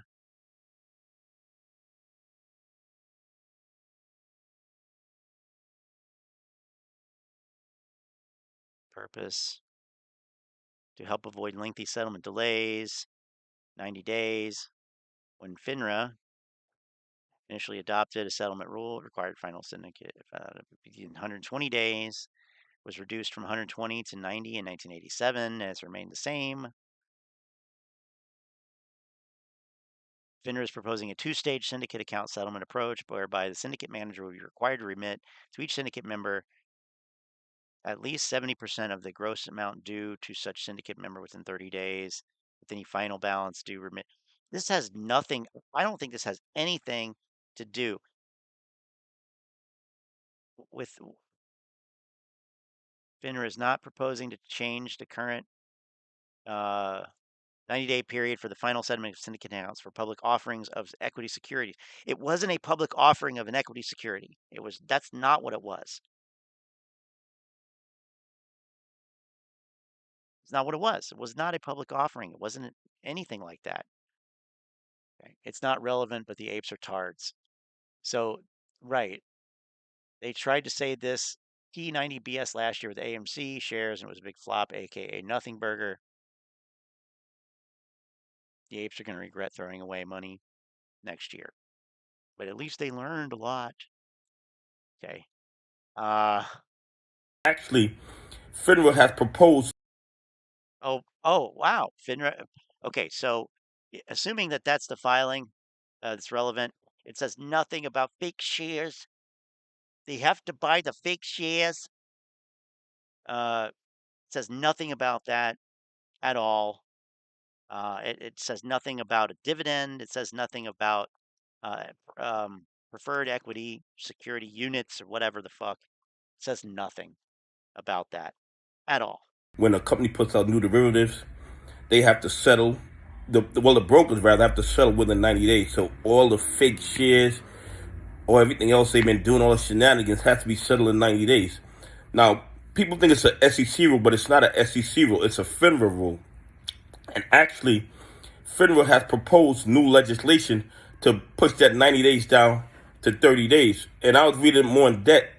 It's not to push the whole rule down for 90 days, but I mean to 30 days, but just 30% of it. In the sense of this, they want the first, okay, this first 70% has to be settled within 30 days, and then they'll give them additional 60 days to settle the additional 30% of but there's not even, okay, even if this were true, even if this were applicable, okay, even if this were applicable, they don't know that it hasn't all settled. They don't know that. They're assuming. They're making another goddamn stupid fucking assumption. I mean, it is such a razor thin notion here. Like, this is extremely delusional that this would be the thing. But, go out and look and find some examples of, something happening, and then 90 days later, the stock explodes, and you can sell this to these people. So, yeah, and then they don't propose legislation either. And ape is not a derivative. Yeah, I don't know. I don't know how they're this bad at reading comprehension. I don't even think they try. what it's saying is, it's technically still 90 days, but they still have to settle majority of like 70% of the trade within 30 days. And this will put additional pressure on the bad actors who do all the counterfeit shares, all the FT. Yeah, meanwhile, Adam Aron has said, we are going to sell more ape shares. We are going to sell more ape shares. So yeah, now they don't trust the SEC, a government agency, but they believe and trust a nonprofit. Well, of course, when it says something that they believe is bullish for them, they believe it's good, so they'll support it. Like if Jim Cramer says something positive, or there's a positive Benzinga article, but when there isn't, when they say something negative, then it's like, oh, these people, they're just trashing us. They just hate us. This will put additional pressure on them. According to what I've read, it's supposed to go in effect January of 2023. So that's about, 60 days from now, more or less. But here's why this rule is so important to AMC and retail investors. Okay. They had the ape share dividend was released on August 22nd. So T plus 90 days is coming up soon for ape shares. And if you look at what's been going on with Overstock and Tesla, when Tesla put out that derivative, they had T plus 90 days. On a 90-day, their stock. Okay. All right. Now he's talking about Tesla too. What are we talking about here? What are we talking about here? Model 3 dude, are you still around? What is he talking about here? Okay. For ape shares. And if you look at what's been going on with Overstock and Tesla, when Tesla. Same two examples that everybody talks about. It's the second time we've heard these examples today. Put out that derivative, they had T plus 90 days. Tesla put out a derivative. No, they didn't. I don't even know what you mean by that, but no, they didn't. And we already know that they didn't issue a dividend. So what is he talking about? Because the FINRA rule does not mention dividends. Doesn't. And Tesla didn't put one out. So what is he talking about here? If you look at what's been going on with. I'm going to let him go through it. Overstock and Tesla. When Tesla put out that derivative, they had T plus 90 days. On a 90-day, their stock went to $2,000. It went through the roof on a T plus 90 day.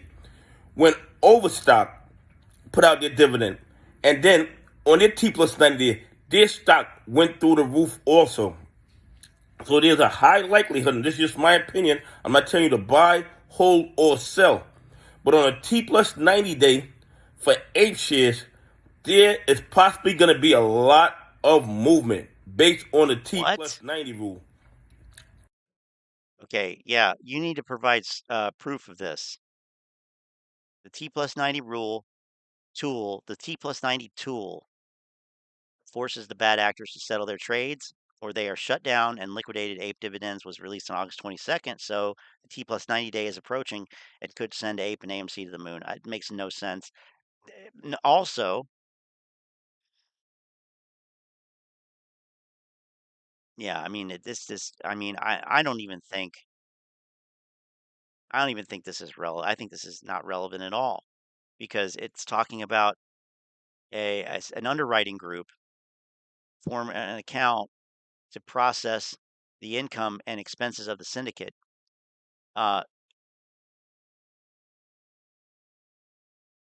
this is not like they didn't sell these shares. I mean, they might be a syndicate for the ones that they are selling, but I mean, this is just nonsense.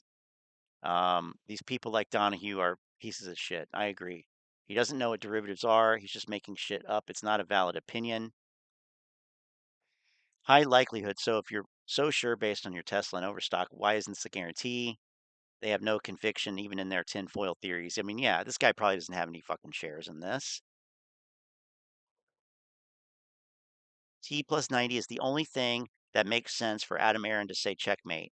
No, I mean, unless he's just stringing you along, unless he's a corporate CEO who doesn't give a fuck about you, Armand, unless a merger is going to be announced by the purchaser of the remaining ape units. Oh, right. The interesting part is that nobody seems to know the specifics on T plus 90. Was it 90? Was it just 90 days from August 22nd? Was it 90 trading days? I have heard dates everywhere from mid-November all the way to late January 2023. Blah, blah, blah, blah, blah. I don't know why it is so confusing for a rule that seems to be so specific to be so difficult for all of us to calculate and confirm. If the market makers had to reconcile 70% of FTDs in T plus 30, then why is ape where it is now? Well, that's not what it says. It doesn't say anything about market makers reconciling FTDs. There haven't been any market makers buying ape to reconcile the FTDs since the day it was issued. That's not true. It's not true. How about this? How about all your FTDs? Fucking covered. All of them. Right there. All covered. Basically nothing left. What are you talking about? These people know nothing. Ape has either been shorted from day one or retail has been selling their ape. Well, which I don't believe has happened on a large scale. So what is really going on? Well, you're asking the wrong questions. You're totally off base on bikes. Weird. T plus 90 will come and go. Sad to say, but I have conviction that Moass will happen. There you go, right there. That's the irrationality. That is the magical thinking that we came for. T plus 90 will come and go. Sad to say. But, despite the catalyst being bullshit, I still believe it'll happen. Because they are continuing to break the. I mean, that doesn't even make sense. T plus 90 will come and go, but I have conviction that Moass will happen. But they're continuing to break the rules. So if they're continuing to break the rules, why would it happen? And if that's, then why do you have conviction that it will happen? That's the bigger question. But Bruce, come on, Bruce. Only the strong will survive this play, meaning only those people who have already sold all their shares. T plus 90 won't stop them from manipulating the stock.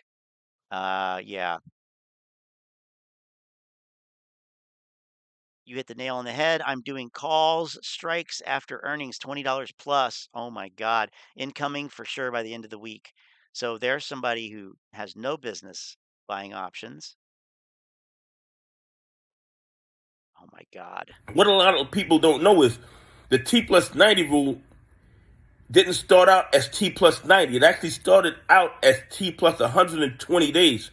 And then they reduced it to 90. I think in 1987 is when they reduced it to T plus 90 days. Now they want to reduce it partially to 30 days, which I think would put additional pressure on the hedges and the bad actors. And I think it would be helpful to retail investors. I mean, that wouldn't apply. That would apply to only to things going forward. It wouldn't be retroactive. Come on. It couldn't even be retroactive. How would it even fucking be retroactive? That is dumb. It's probably Stop talking. Everything they do is to benefit the hedges. Wow. What an idiot. When these bad actors don't deliver their shares.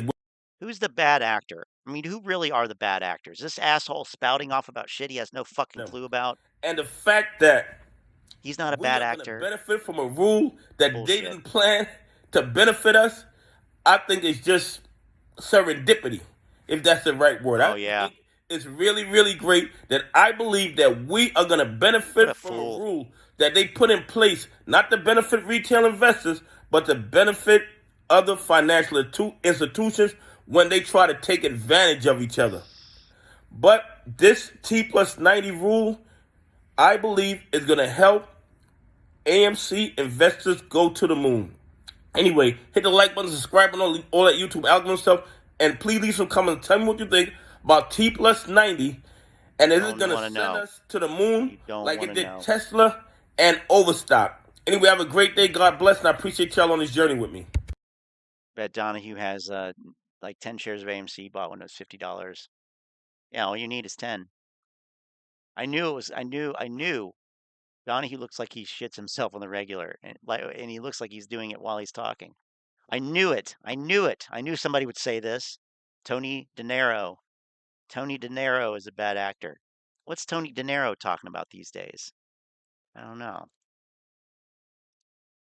Oops. Oh. Tony De Niro. Yeah, we looked at this Highcroft yesterday. Is that the last thing he's put out, really? Wow. Taking a break from YouTube, I guess. I mean, look at the space between these videos. Or maybe there's some live streams. Well, there's some live streams, but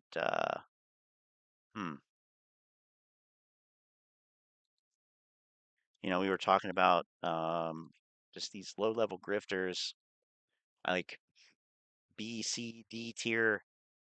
I mean, this was definitely more entertaining. This shit. So let's find something good here. Actually, here let's do it this way. Oops.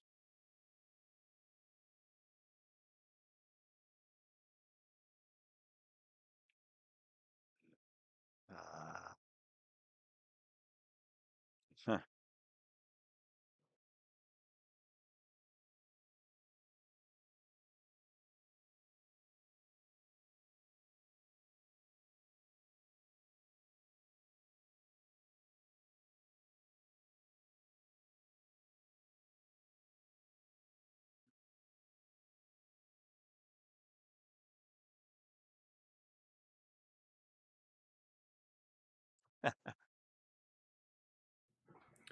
Today we got to see one of the goofiest tweets that I've seen in quite some time, and I had to talk about this because this. Don't you guys miss that laugh? Come on, admit it.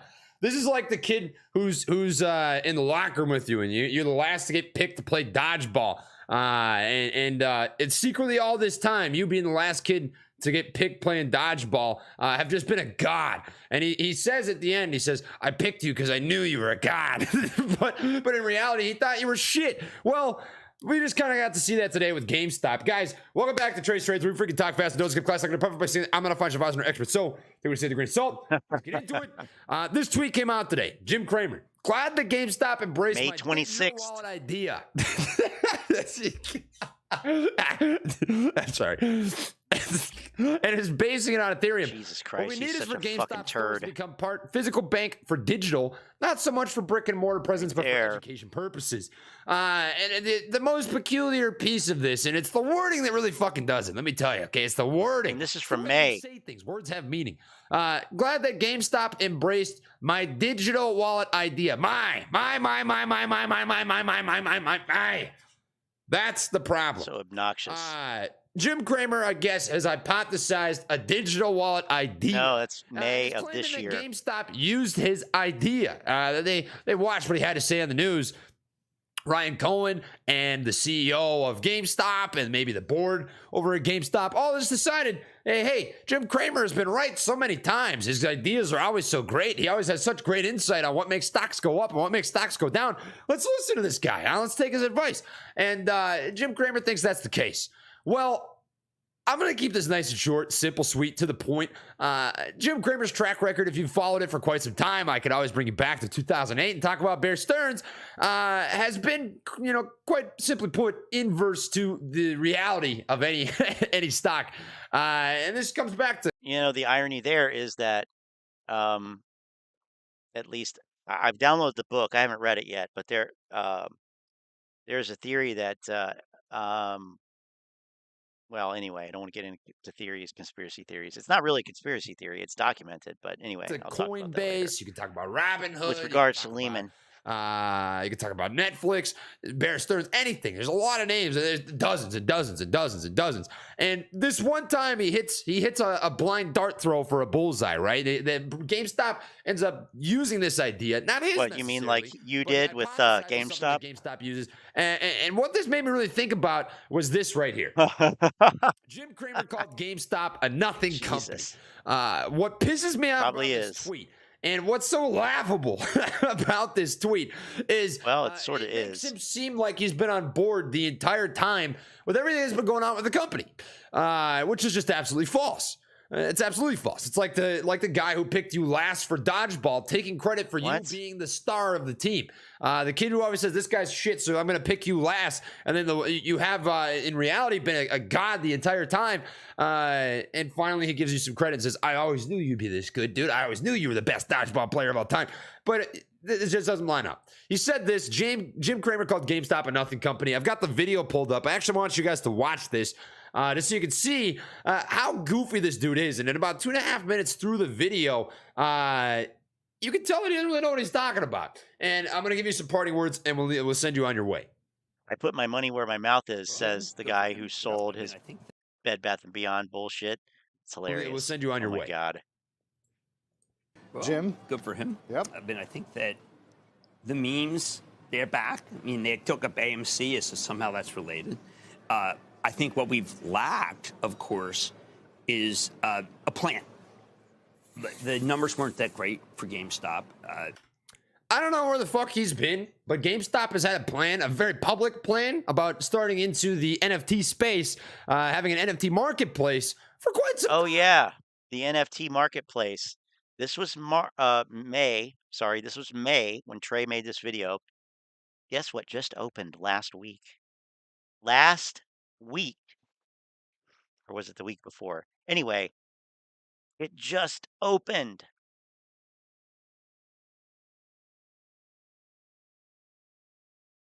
Yeah, great idea. So it's not groundbreaking, renovating sort of advice for him to say, well, this should have Ethereum and blockchain and bank money. Shut the fuck up, bro. Oh, my God. How obnoxious. Beyond, by the way, he's in that one. That one, there's some technology that's needed. I was trying to figure out whether we combine the two. Who knows? He's a man of great mystery. And but he comes in just when... Nope. Wasn't a great man of great mystery, just a fucking pump and dumper. When I think that the apes are like kind of desperate, it's kind of like the Jane Goodall of the apes, right? He's the Jane Goodall of the stock. What, they need some cheering up, and they did. They were down. Yeah, they were down. They're a cohort. They care about two stocks. I mean, like, why didn't they care about like Amazon and Tesla? But they've got. I would love to see. Amazon and Tesla have already ran up. They've gone from a growth stock to a value stock. That's the simplest way to put it. Growth? Oh, those, yeah. They expired worthless. Oh, Jesus Christ. Yeah. Scott, I don't understand yet. Matt Furlong is the CEO. That conference call was one of the biggest jokes I've ever seen. No questions taken. Whether they think they're Warren Buffett doesn't take questions. At least they invite Andrew Becky out there. I want a plan other than just buying stock. But you know, these guys, the apes, just love that. They'll take it up. Bed Bath, they just want a plan. Yeah, now, he still had all of his confidence, at least. We're going to continue on, you know, but the plan piece is where I'm just baffled. I'm baffled by this. And this I think classic this is Trey. really why Jim Cramer feels as though GameStop took his so-called idea, his digital wallet idea, because apparently he believes that they've never had a plan, which I find to be the most absurd thing ever. I feel like they've actually been pretty public about wanting to dive into the NFT marketplace and to get into a digital wallet. But you know, Trey, like, what do I know? That maybe that's not really a plan. Maybe Jim Cramer knows about that, and he's thinking, well, that's not really a plan because NFTs are fucking dead because it's 2022 and inflation is through the fucking roof, and the Fed is going to raise interest rates a lot still at this point in May. The clip was from March. maybe he's saying that's not a plan. Like, maybe he doesn't literally mean that. I don't know. I don't know. Maybe you'll see watching the next minute of this video that I know, we know probably more than Kramer's still in business. Where's Trey? Let's just continue streaming video games. Capitalize on that piece of it. Sophisticated, and I know that they've been in contact with me since then. I welcome dialogue as always. Well, dialogue welcomer. That's why ownership disclosures are a lot easier to get on the tape than strategic initiatives, wouldn't you say? Yeah, but I think that yes, I do think that he did fix the balance sheet on the backs of the apes. You know, they issued a lot of stock. They needed the balance sheet to be perfect. They have a chance to do something. Bed Bath has a great balance sheet. Now, if they spun off Bye Bye Baby at Bed Bath, and if GameStop were to have some sort of strategy that involved being a crypto bank, which is my plan.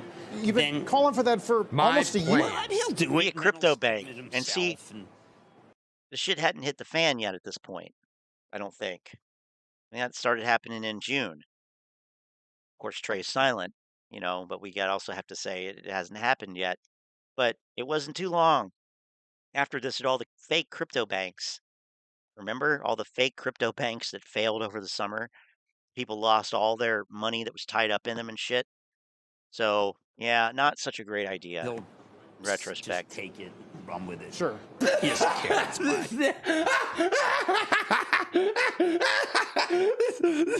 fine. The salt on this guy. It's so thick you can see it freaking collecting pools on his bald ass head, dude. Oh, okay. Jesus Christ.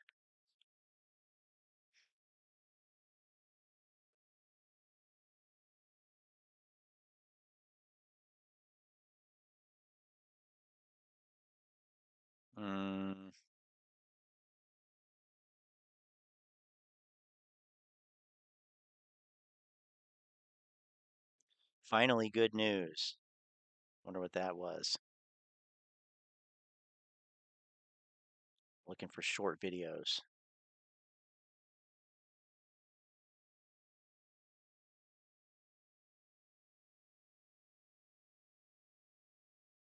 You know what? I've never actually watched this. Here's a short one. On kind of the levels of importance, I believe, and what I think. Wow, a whole over an hour of him talking about everything. Supply and demand zones. Bring us into the supply and demand zones, and these. Look at him here. So going further back, even this is March now. Are so the greatest, couple months easiest to understand stock market hack that I could possibly give you. I use these all the time for trading. I think they're very useful, and you can even use them alongside of all the previous technical patterns that I've just discussed. So let's dive into that. All the technical patterns, right? A supply and a demand zone. I call it a stock market hack because what they do is allow you to predict future price action with previous price action. Essentially, what you're looking for are all this bullshit in just over an hour, like less than an hour and a half. Oh boy. And you can still join. You can still join. How about that? You can still join. I left a comment there, apparently. I'm not going to read it.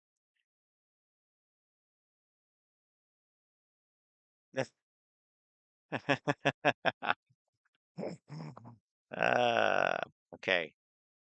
I'm saying I have to get off. I'm seeing I have to, well, actually here's one.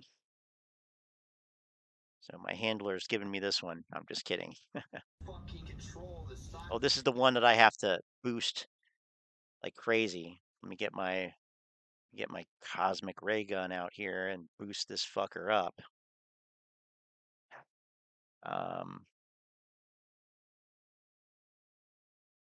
Okay.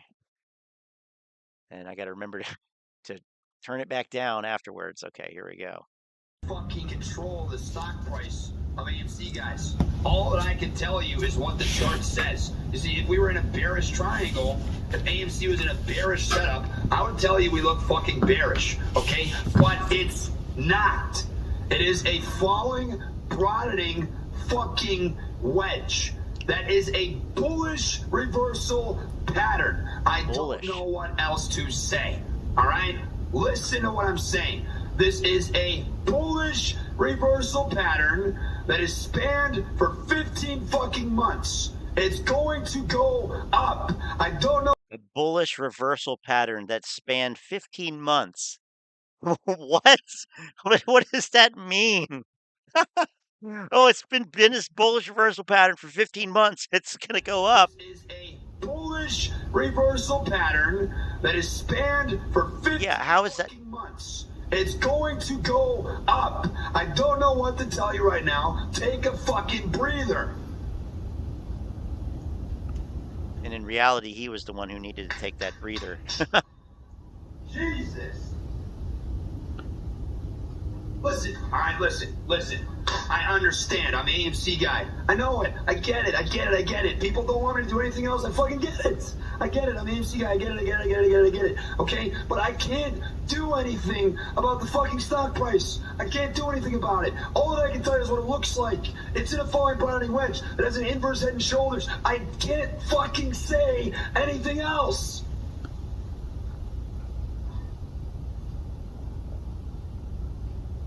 Epic meltdown.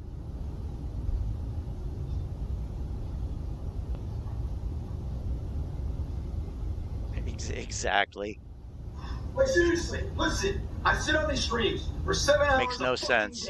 Demonetized. Listening to whatever music I want to listen to, having a fucking blast, teaching people shit for free. What do you fucking want from me? Get off my dick.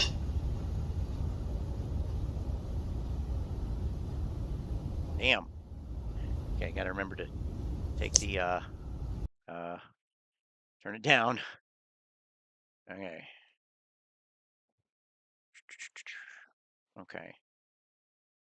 Okay. Wow. We're gonna look at all the, not tonight, but we're gonna look at all of the or we're gonna look at meltdowns, basically, at some point. Look at all the famous meltdowns we've seen. You can educate yourself instead of acting like you know what you're talking about. Patterns get invalidated all the time, especially on AMC. He acts like his time is worth something, right? And yeah, patterns getting invalidated all the time because yeah, I mean those technical analysis patterns, they depend on people reacting to them and self-fulfilling them, essentially. It seems like most of the time that's how it works. So I know there's another meltdown too. This is the one here. Then we have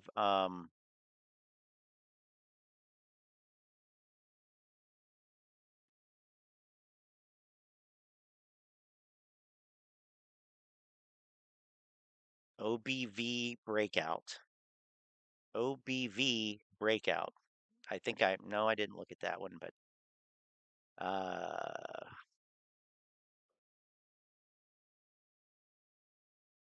we looked at a lot of these videos on our video stream about this particular. Look at all these videos that we watched. This is from 1 year ago from Strongman. Trey's Trades, AMC stock shill is a total pawn of Wall Street. I'm about. No, the Spencer riot. I think so. Was it under Froggy Stonks? I don't know if we have the link to that.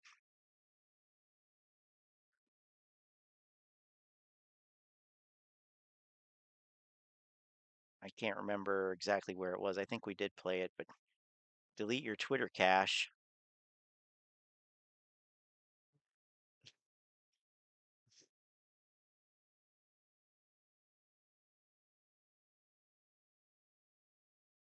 Whoop.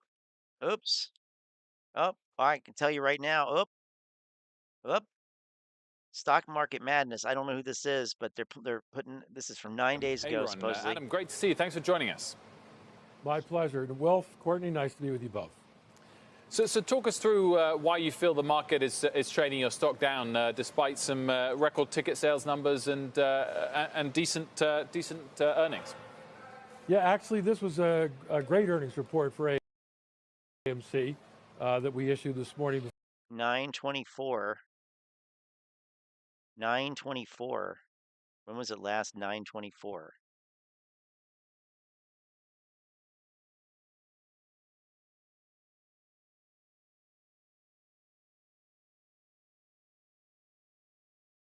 Wonder if it was, I don't know, could have been in here. I don't know. Where, I don't, it couldn't have been back further than that. 924.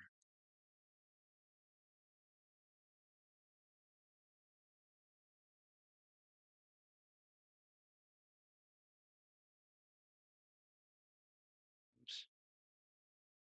It's close enough, but we'll go for exact. Okay. Okay, so could have been here, could have been here, could have been any of these times. As he said, he was talking about earnings. It had to have been over here, I think. But anyway, because before that was before the ape thing came Before out. the market opened.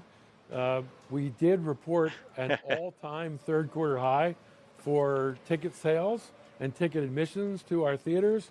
A strong improvement. Okay. Q3.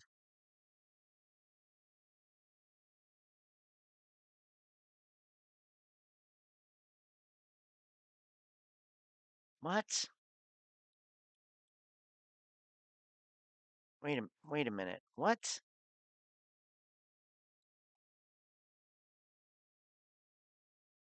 I'm super confused.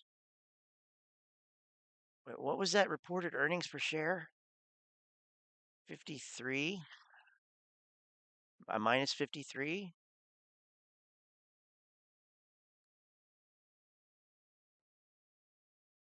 Where?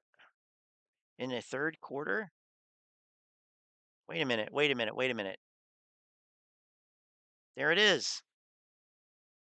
That was from 2019? But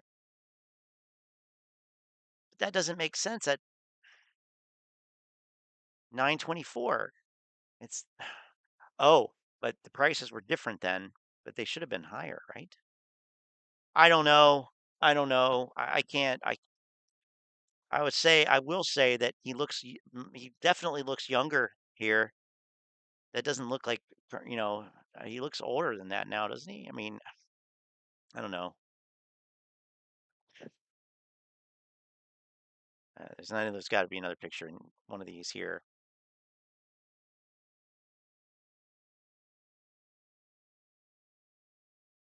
Yeah. What the fuck is this person trying to pull here?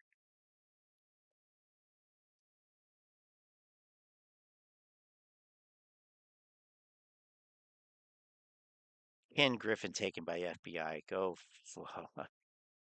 Okay. Maybe there we can see it based on something else. Yeah, actually, this was a great earnings report for AMC that we issued this morning before the market opened. We did report an all-time third quarter high. Yeah, it has to be, I guess. Sales and ticket admissions to our theaters. A strong improvement to our business, especially in Europe. Our food and beverage sales at an all-time record. Our EBITDA, which is really the basic unit of measurement for our company, was up 33% year over year when you adjust out a non-cash accounting change, something called ASC 842. Looks like December. Would that be okay? 19. It is 2019. It's right there in front of me. 2019. Oh my God. Was that on there before? Am I really that stupid? Please say I'm not. Oh, I am. Oh, damn it. I'm really that stupid. I mean, it was right there. But yeah. I thought it was, okay? That's what I thought it was. Holy shit. Non-cash accounting change, something called ASC 842. Oh my God. So we really had great results, and the stock actually went right up after we announced We've been the victim of some short selling during the year. There might have been some game playing with our stock today. But as I said, most people who follow the company closely thought this was a very strong record-setting quarter here for got AMC. it. Good. Well, either way, some of those milestones that you mentioned, clearly you still have an EPS loss. And is that a sort of highlight, despite the fact that you have been outpacing some of your rivals, that your broader industry is under serious threat, that you're having record ticket sales, you're doing better than some of your rivals, but you're still reporting an EPS loss and your stock price is still falling quite sharply? Why would they post this? By the way, why would they post this? And it does say throwback right there, but they didn't say that in the description when it was from. Well, we're not actually measured on EPS. We're measured on EBITDA. So it's not the most relevant statistic for AMC. Yes, EPS isn't the most relevant statistic. But that has a lot to do with our particular circumstance. We've got a very complicated derivative security in place that gets marked to market every quarter. We also bought 3 quarters. What does that mean?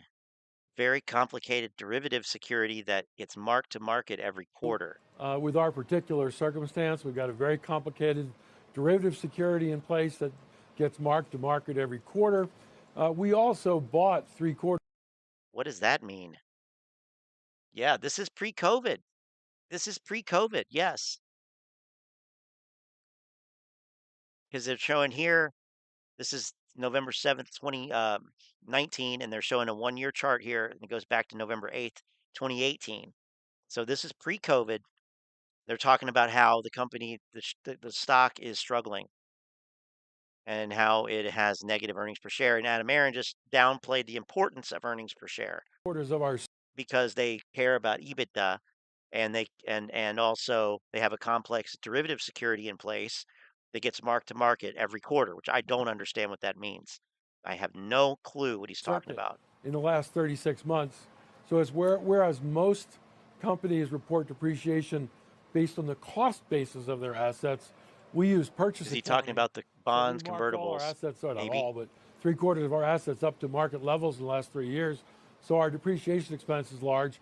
As I said, sounds like a lot of bullshit to me. Net income, EPS, is not the basis of how we're measured. AMC is different. And on that, I mean, why doesn't he say this shit anymore? Or maybe he does, but I mean, he doesn't hype up earnings per share. But I mean, he doesn't like. Measure. I don't know. We had a record 8. He's a charlatan. Second quarter of 19 was strong. Today we're up 33% year over year. These are good numbers. Your other embedded in your question though is the notion that somehow we're under siege.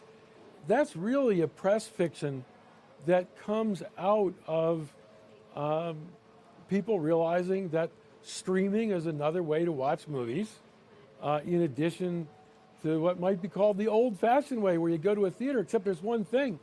People love going to movie theaters. They do it over 1 billion times a year in the United States. And as I said... Well, they won't, I mean... in the quarter ominous words. Today, we hit an all-time record high for admissions at our theaters. So as opposed to our business being under siege, we're actually... But earnings per share was negative. So you hit all-time high attendance, but you're making less money. So, I'm sorry, but like, he hasn't said anything to address that whatsoever, except for their complex derivative security in place. I still have no idea. Yeah, and AMC still can't make a profit. At record attendance, they are in negative earnings per share. They were not making a profit. I mean,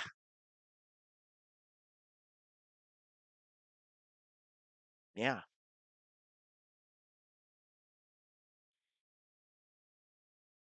Okay, so I'm gonna pop over to the futures here.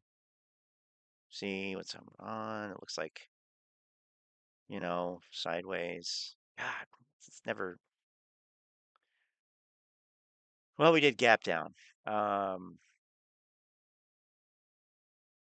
Natural gas gapped up. Dollar gapped up. So, okay, then we will start wrapping this up here shortly.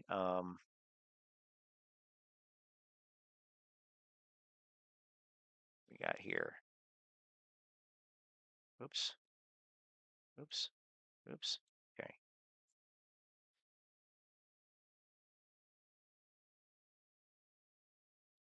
So we got, oh boy. Oh, here it is. Okay. Thank you. What communist? Yeah, here we go. Protest in China over frozen bank accounts. This is what communist countries do. They cheat, they steal, they lock your bank account. It's happening in the US. It's absolutely incredible until you wind up with a bunch of people on your front doorstep. When you got 5,000 people on the front doorstep of the SEC and 5 commissioners who are doing illegal shit, suddenly the world gets really fair, really freaking fast.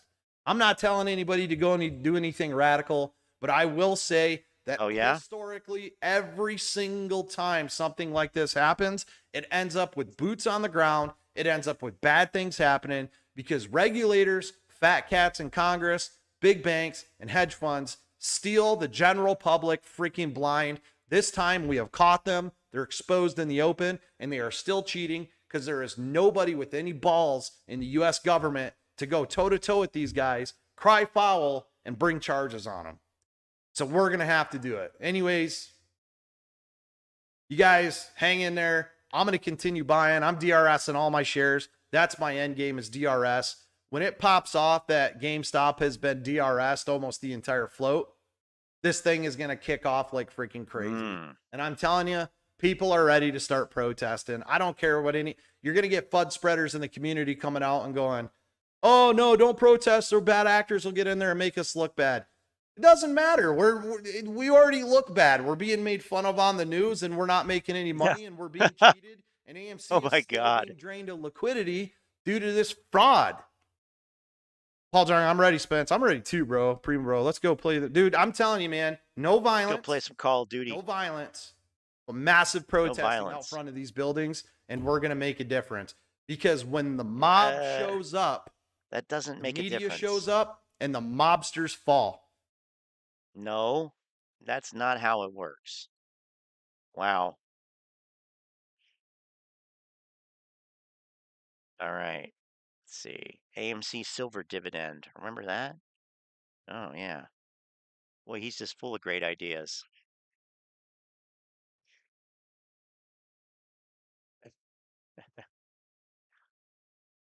Okay.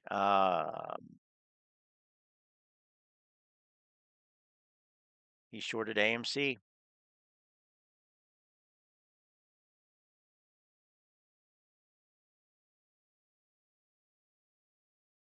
Okay. Shit.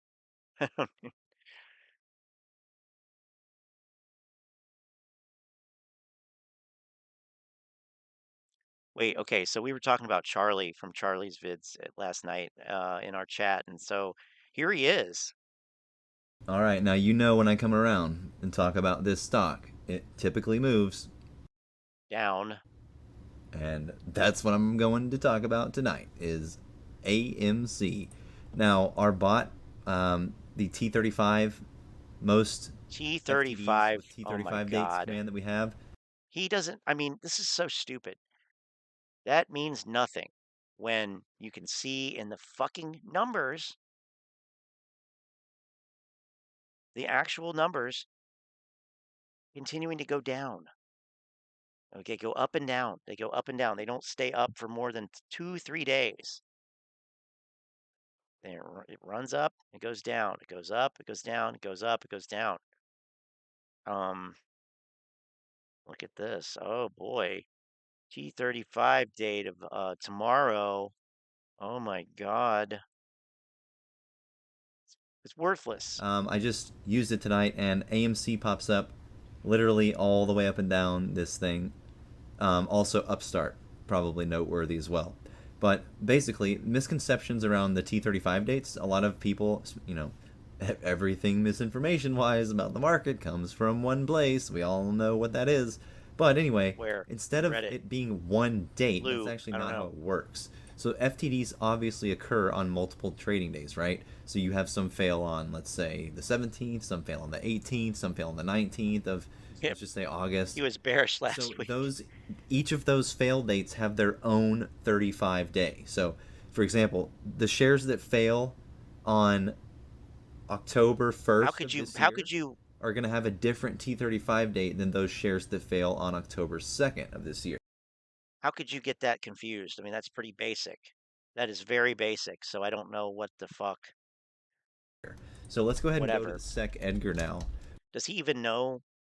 I mean, bringing you always, you know, source data, source documentation only, and the data we got for this command that displayed these results. By the way, it's from top tier commercial grade data from Sibo Hanweck. So you can't really beat that Edgar, from a retail perspective. Whatever. So, anyways, let's look at the fails to deliver interactive chart here for AMC. That's not even on the SEC and website. See what we're looking at here. Okay, so I think this is still in beta mode. Come on, Sec. Got to say it like that. Sec. This is today. How the pros do it. No, that's June 2nd. We're gonna like, have to use okay. I'm sorry. This is just too stupid. I can't really go any further with that without. Oh fuck. I mean, I got to point this out. So this SEC.report. You can't see the top of the thing though, but I'll fix that. So if I show you the top of the window here, you can see that, whoops, we're on SEC.report. That's the URL. That's where he's at. That's where he's looking at this, and he's calling it the SEC, and he's saying that it's Edgar and all this stuff, but it's not, because if you go down to the bottom, you can see right here. Data is automatically aggregated. SEC.report is not affiliated with the US SEC or Edgar system. So it's not. I would expect somebody who's going, you know, for the actual data to understand that and know that. So sorry, Charlie. No, can't do it. And we already looked at those videos yesterday. So, I mean, I don't see anything else. It's pretty much caught up here. We run. Tomorrow we run. Yo, what is going on, guys? Stocks here. I know it is late right now. However, I did a little bit of chart analysis on AMC, and I wanted to touch on what's coming up with earnings and the chart. I just want you to know that everything I say... Earnings are going to suck, and the chart is also. With how long does that take to say? Okay. All right, we're going to get some cycle analysis here. I can feel it. Apparently he does. I think he's going to the SEC website. That's ridiculous. You'll understand why we're talking about it later on in the video. But real quick, while we touch on the charts, it costs you nothing to do it. Just oh, fuck off with your cost. But okay. Just like holding, right? Costs you nothing. You have all the time in the world because your time is worthless. So if this is the first time you're watching my channel, you're probably staring at my screen like, what the hell am I looking at? Well, AMC has been following along these parallel channels, and I tracked it literally just to the first time it played out this way. However, another thing that we... Following these parallel channels. Yeah?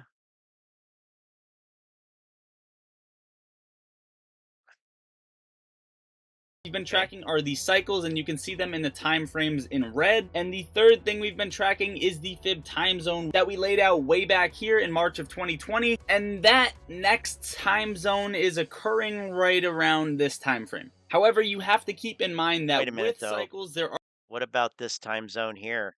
What happened there? Oh, I don't know. Cycle delays, inverse cycles, etc., etc., and they're a little bit tougher to point out. Okay, so the most recent thing we looked at was AMC. This is pseudoscience.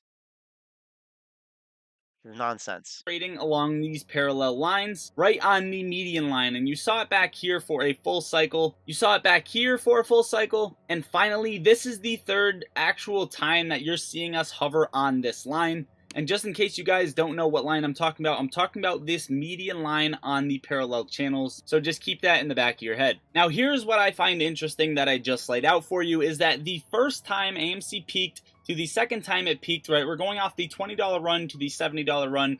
This was a 120-day period. Now, if we just lay that out and clone it out and we take a look, 120-day period, here's what you're going to find, right? So on the next 120-day period mark, you see feels this like the equivalent of very weird wicks where we hit a bottom and we hit a top, and essentially volume more than double. I don't even know. I was going to say, like, now again, we go over to the numerology for stock charts or something. Hi, Lynn. And you're this time you're about 6 minutes before the stream ends, so you're on the right side of the end of the stream this time, my friend. 120-day level, and you will find that this is when we hit a low on the stock and we kind of got the same freak out motion as the first time. And you see it again, we have a little bit of a peak and a low, and the next time we hit that will be January 24th of 2023. However, this is not the main thing I'm looking at, right? You see, the first time AMC traded on the median line of the channel, we had a huge break to the upside and we hit $70. Now, the second time AMC actually traded on this, because it traded on the mid line of the channel that you indicated here. Median line on this channel for a specific amount of time, we actually broke to the downside and we found a new low. And in my opinion, these 120-day spans are the market maker's way of laying out checkpoints on the chart. You see, now at the same time frame, learn about fucking mean reversion, okay? Learn about motherfucking mean reversion. I mean, this is so fucking stupid. In between, AMC is playing out the same exact way. However, this time is a little bit different. See, if you take the bars pattern from the first time it did this, this looks very, very similar to where we're trading at now, with, of course, a little bit of a stretch and a little bit of a way, like we talked about before. No, it doesn't. Cycles, looks nothing like it. Cycle delays.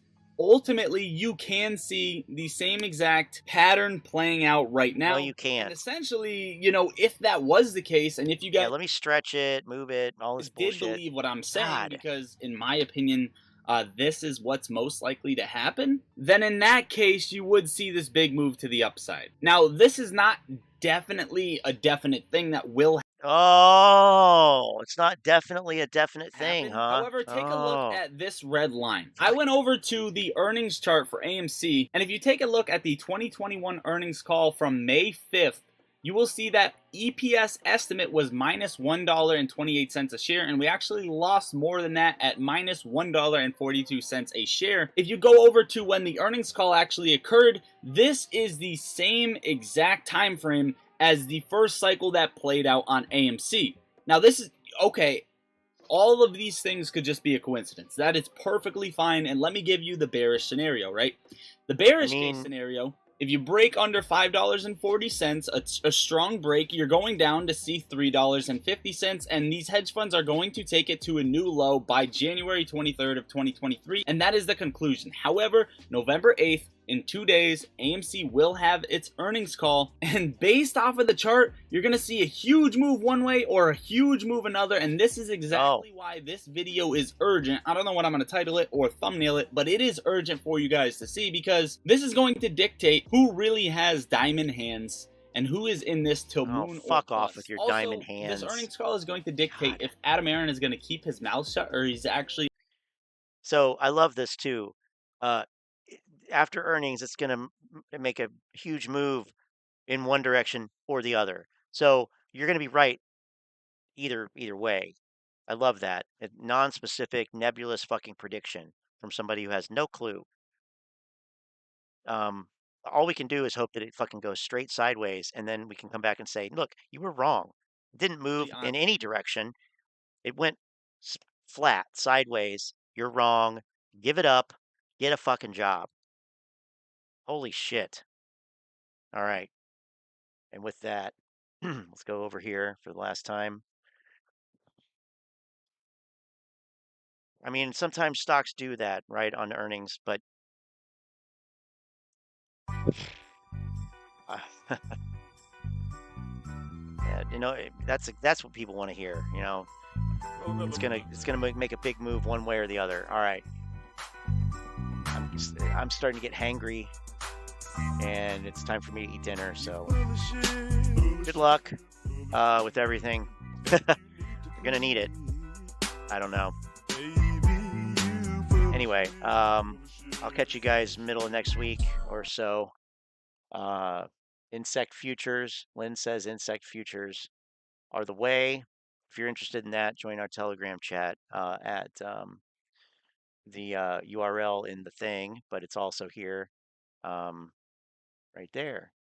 Chris, thanks for being here lurking. Came in at the end of Love Bomb, and Love Bomb you did. Be sure to check out our stream from last night where we looked at the AMC earnings from the past few weeks with Shadow Stars 13. And it's for about the first hour and a half of the stream. Check it out.